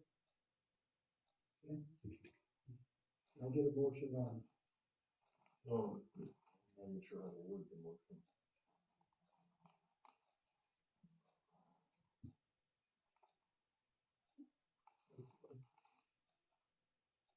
I make a motion that we, retain the services of Attencio Engineering and pay the retainer fee, to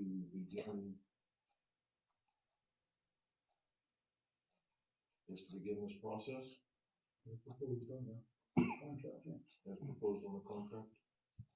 That makes sense? I think so. I second the motion. Moving second, discussion, questions? I agree. I think,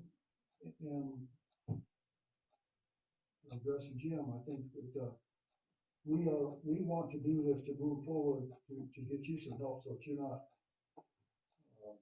overstrung, I guess, on this, and to remove. Now, this process, and just expecting out of potential as well as yours, you need to work together. But really, the process is that we want to turn it over completely to Attencio. So you give them all the information that you have and just really let them move forward on it. Will that work? John? Any other comments, questions, suggestions? Let's vote then. Mr. Hostetler? Yes. Ms. Hart? Yes. Chair votes yes. Ms. Collins? Yes. Strauss? Yes, sir.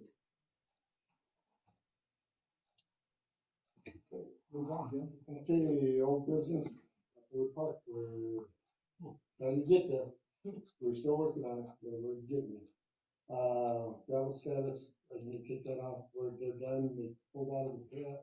I reviewed the contract with Bull County. There were some questions, I think we got it straightened out, we're working on that. Sewer rack, contracts were signed, everything is set up for them to come in and start their process of going from manhole to manhole. Today, we ran into a manhole that we didn't even know was there. Well, Kate did. It was that deep underneath gravel and pavement. So there's been some things there. Water leasing, we're getting that together. That's all I have for our business.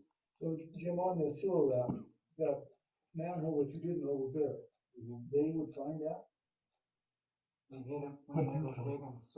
Yeah, Potentially they'll find them. they'll find it, because there'll be something within that line. So at that point, we look at it, because that sound isn't going all the way through a pipe, Okay. and it's dissipating someplace else.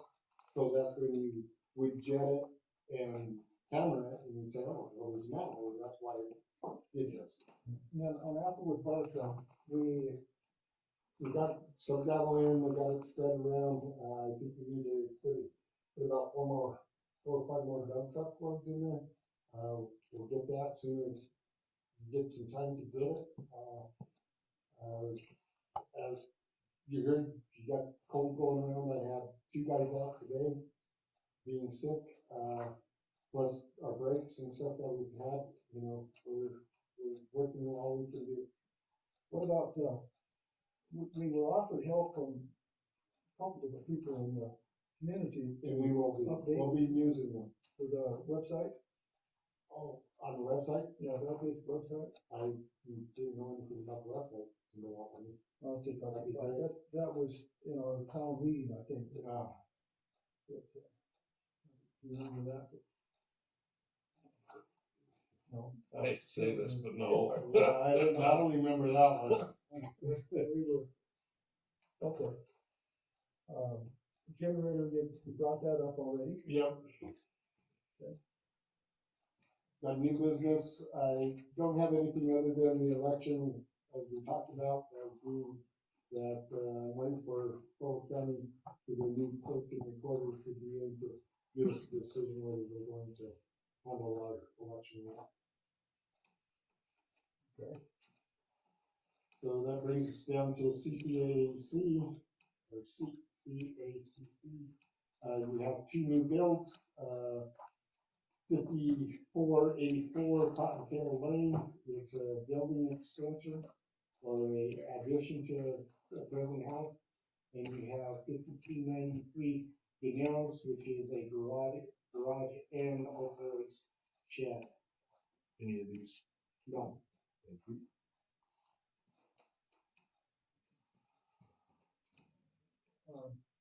Can I get a motion? Think we could do it together, can't we? Yeah. I make a motion that we approve the 5484 Cottontail Lane building extension and the shed and the garage for 5393 Damaris. Yes, second. I'll second. Moving second, discussion, questions? I have a question. All right. Terry, when you looked at those, both the garage and the shed, they are separated, I presume. Yes. Two separate buildings, and Yes. they have their distance between them, et cetera. Yes. Okay. All right. Any other questions, discussion? Let's vote. Mr. Collins? Yes. Mr. Kraus? Yes. Ms. Hunter? Ms. Dockler? Yes. Chair votes yes.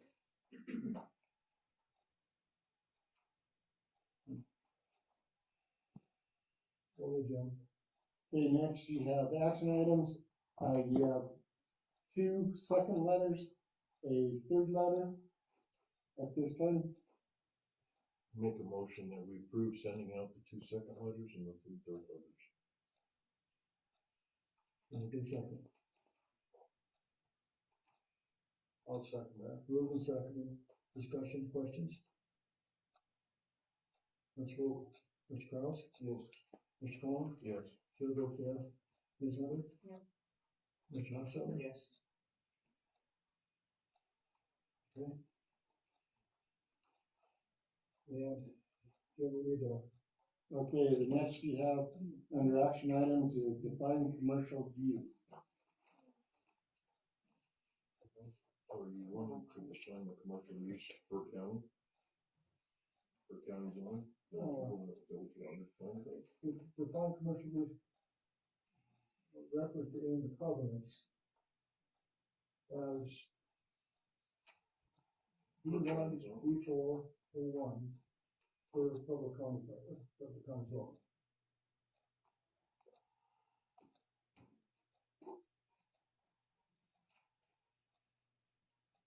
So, a motion to reference covenants, reference commercial use in covenants,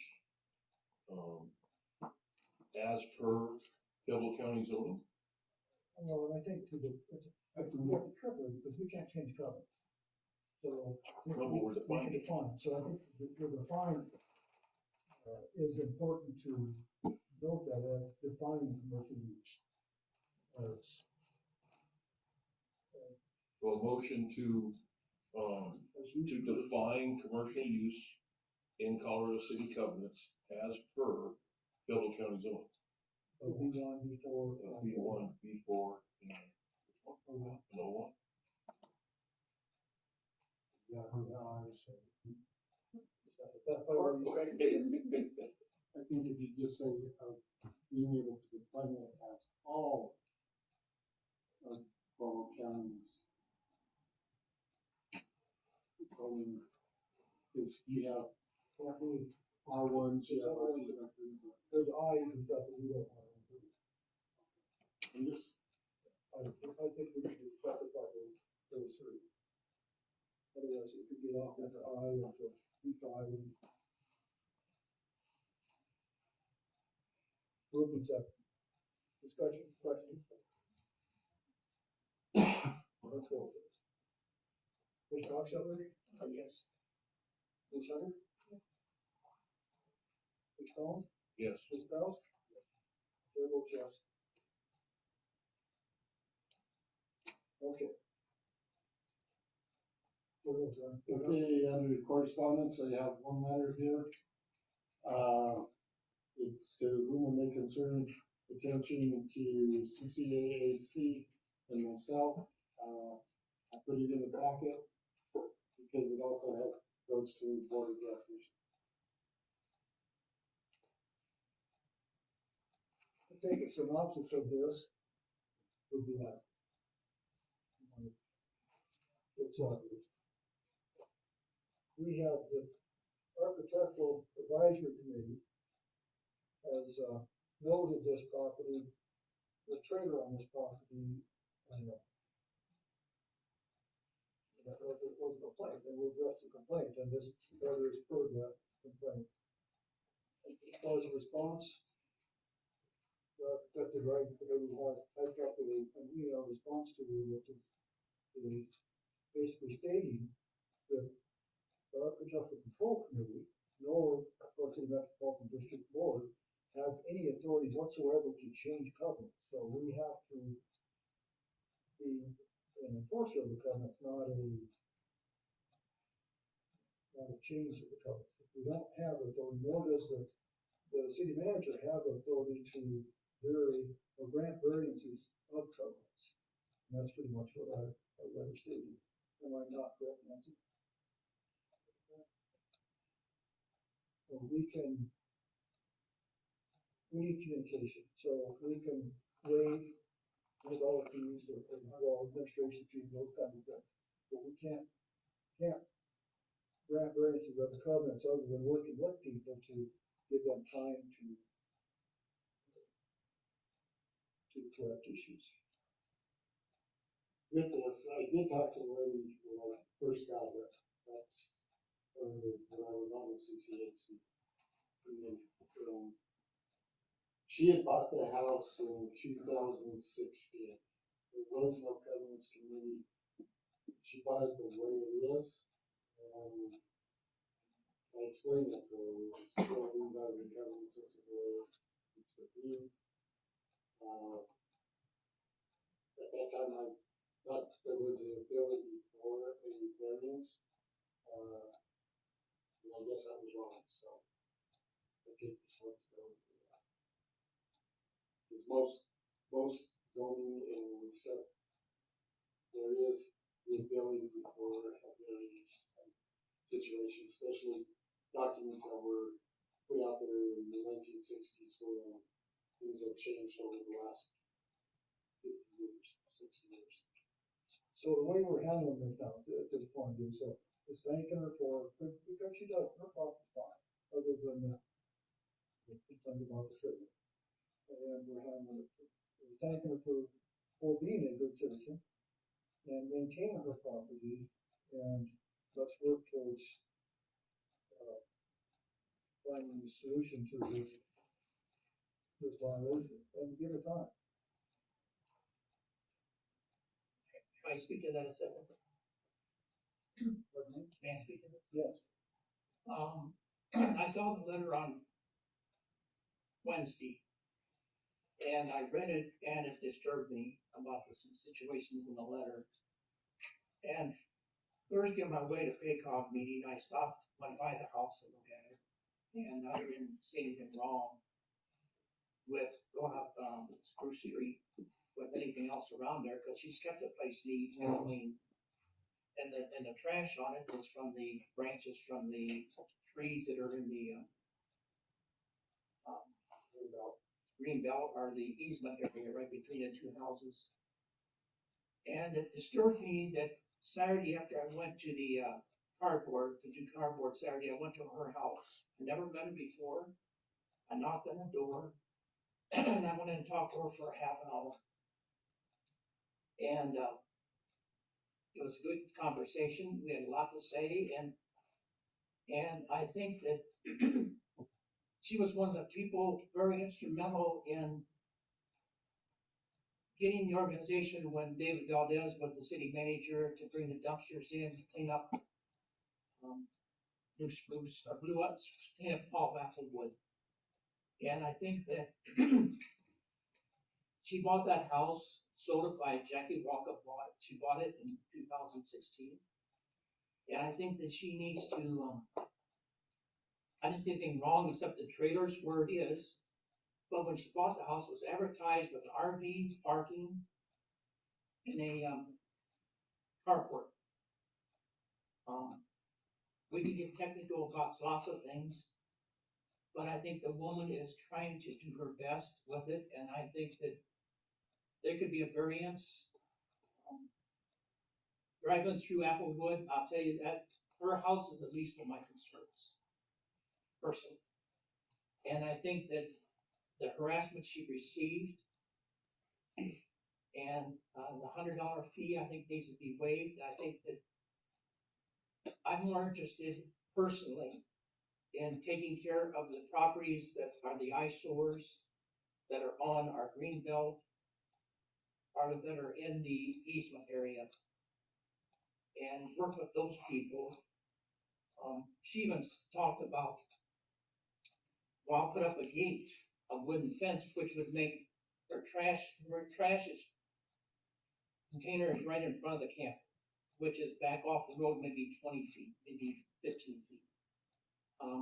No neighbors complained, because she's talked to them all. And it's not an eyesore in my mind compared to when you drive through there to look at things, and I think that we can make a remedy, we can do something, because the covenants aren't God's gift to things, it's there. But we cannot be so insensitive, because I think we're better than that as a community with people. And I think we need to just drive around there and look where it is, and you'll see that she's not an issue. The motorhome, she can't move the motorhome, the camper back any farther, but it's not in the way of anything. And if you put a fence up there, you wouldn't even know the camper was there. And then she's not, nobody's living in it. She uses it in summers. And she's a single woman who has a good watchdog. And I think we can remedy that without additional fees or cost to her, because she's a single woman. I do. So I think that, we do not have authority to grant variances. But I think we can allow time, and by kind of a open-ended time, the time would. But to do what though? Yeah, but what to do what? Could be 2 years, which is sold or something. If we get communication, we can just work with people. I agree, but we absolutely can't grant this, simply grant a variance. But there's nothing there that's in violation. It just says the camper in the back corner. I mean, if you look at those areas.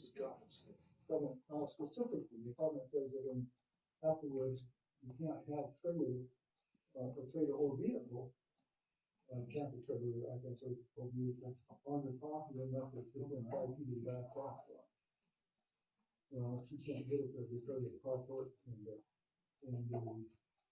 well, or the shed, Can't get it back to the 5 feet. without turning it. But it's not hurting anything, and the thing is, But we can't grant that, we don't have. no, I think I would just let it a dead issue and not charge her the fee and have a little compassion. Have a little compassion for people. It's, I mean, when you drive through Applewood, you wanna take a tractor with a bucket on it and a dump truck and go in there and start demolishing everything that's not in compliance with the covenants? We could make the state news and the national news, I guarantee you. But I don't think that's what Colorado City is. I'd rather have a place neat and clean and be satisfied. But that's my personal opinion. And I talk to a lot of people. You guys know I talk to a lot of people. And I'm not always right either. But I think we need to look at something. No, that's fine, I think your response are well taken, still, the very basic thing as far as legal, we simply don't have the authority to grant a variance. Now, we can offer time, and we can put in the notes of being worked on, or whatever, but we can't say, simply do not have the authority to say, oh, but that'll be okay. We can't do that. But I'm afraid if you go to court, We don't We need would to never court. go to court. No, we're not, well, then quit harassing her. Just quit harassing well, her. that is the alternative, yeah. That is the Making alternative, just stop. Making a work being worked on situation. But we can't, yeah, I was gonna say, if we go over there and tell her that it's all right, that we're gonna grant you a variance, we're gonna get sued like you can't believe by other people that are violating the covenants. They're gonna be like, well, you gave her a variance, so why won't you give us? Now, I agree with you 100%, Harry. Leave the old lady alone, let her do what she's gonna do. But we can't, in my opinion, we can't be giving variances to anybody. Because at that point, we open ourselves up, we might as well just forget about it, because we open ourselves up to a lawsuit every time we have a complaint. Well, we're gonna get, I mean, the way things are going right now, I mean, look at, just, you drive by and look at places, and I look at things, and you wanna do things, and we're restricted on what we can do. But I think, Frustrating. I know it's frustrating, but the thing is, we have to use compassion, we gotta use common sense. I mean, that thing should have been addressed when it was sold back in 2016, because the covenants were there. Should have been. I mean, but that's hindsight. If she was sold that property as RV parking, then that would be a claim, a civil claim she would have against the realtor.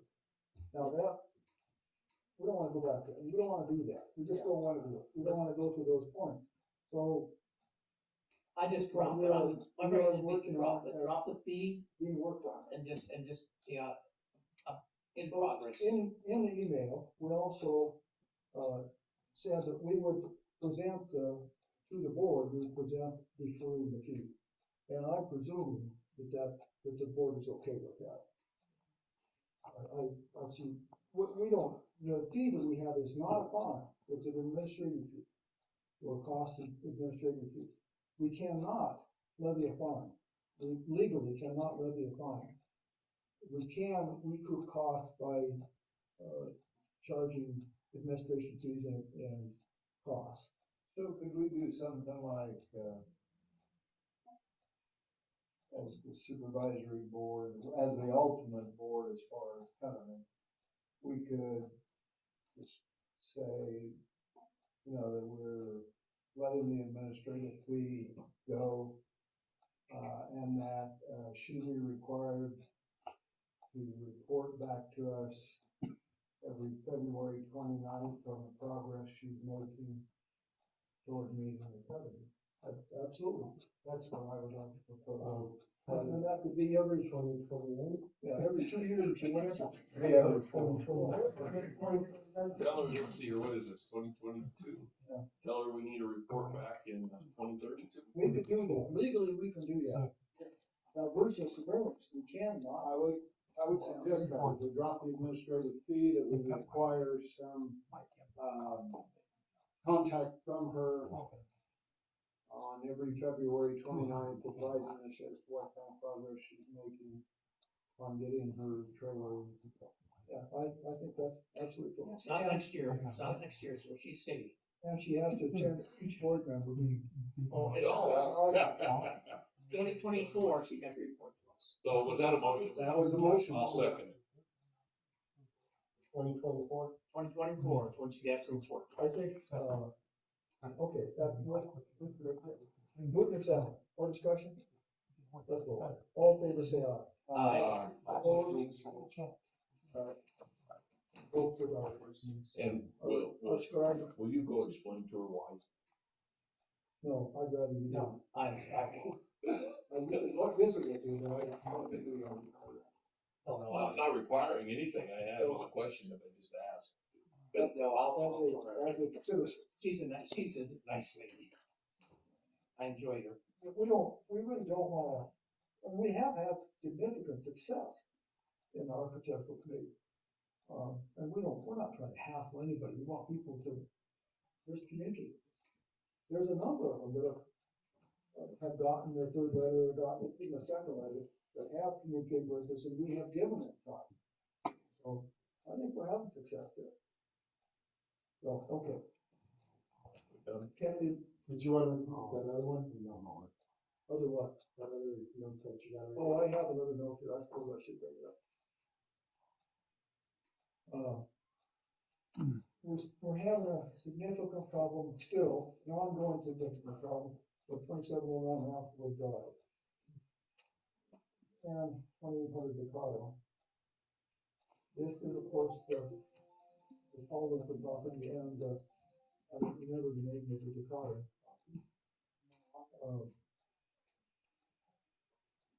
It's just ongoing. As a architecture committee, we don't have a lot of authority there. We have, Harry and I talked to the surveyor, we are getting a survey done of the green belt behind 29. Yeah, I'll get you fixed up. Drive, so that we can Okay. institute those transactions and remove issues. And that will be coming up. Other than that, it's an ongoing problem. Of course, we should be doing that. We are acting on that. Any questions? So once we get the surveys done, we know where the green belt is, then we have authorization for our resolutions to take things off the green belt. And, the chairman was more aggressive than I was, and I just kind of backed off, it's a good idea. But once we get your approval, we expect things to happen in a timely manner. Crash and everything. Okay, let's go. You have a motion to adjourn? Yeah, yes. Second. Second. He's got it covered. I got it second.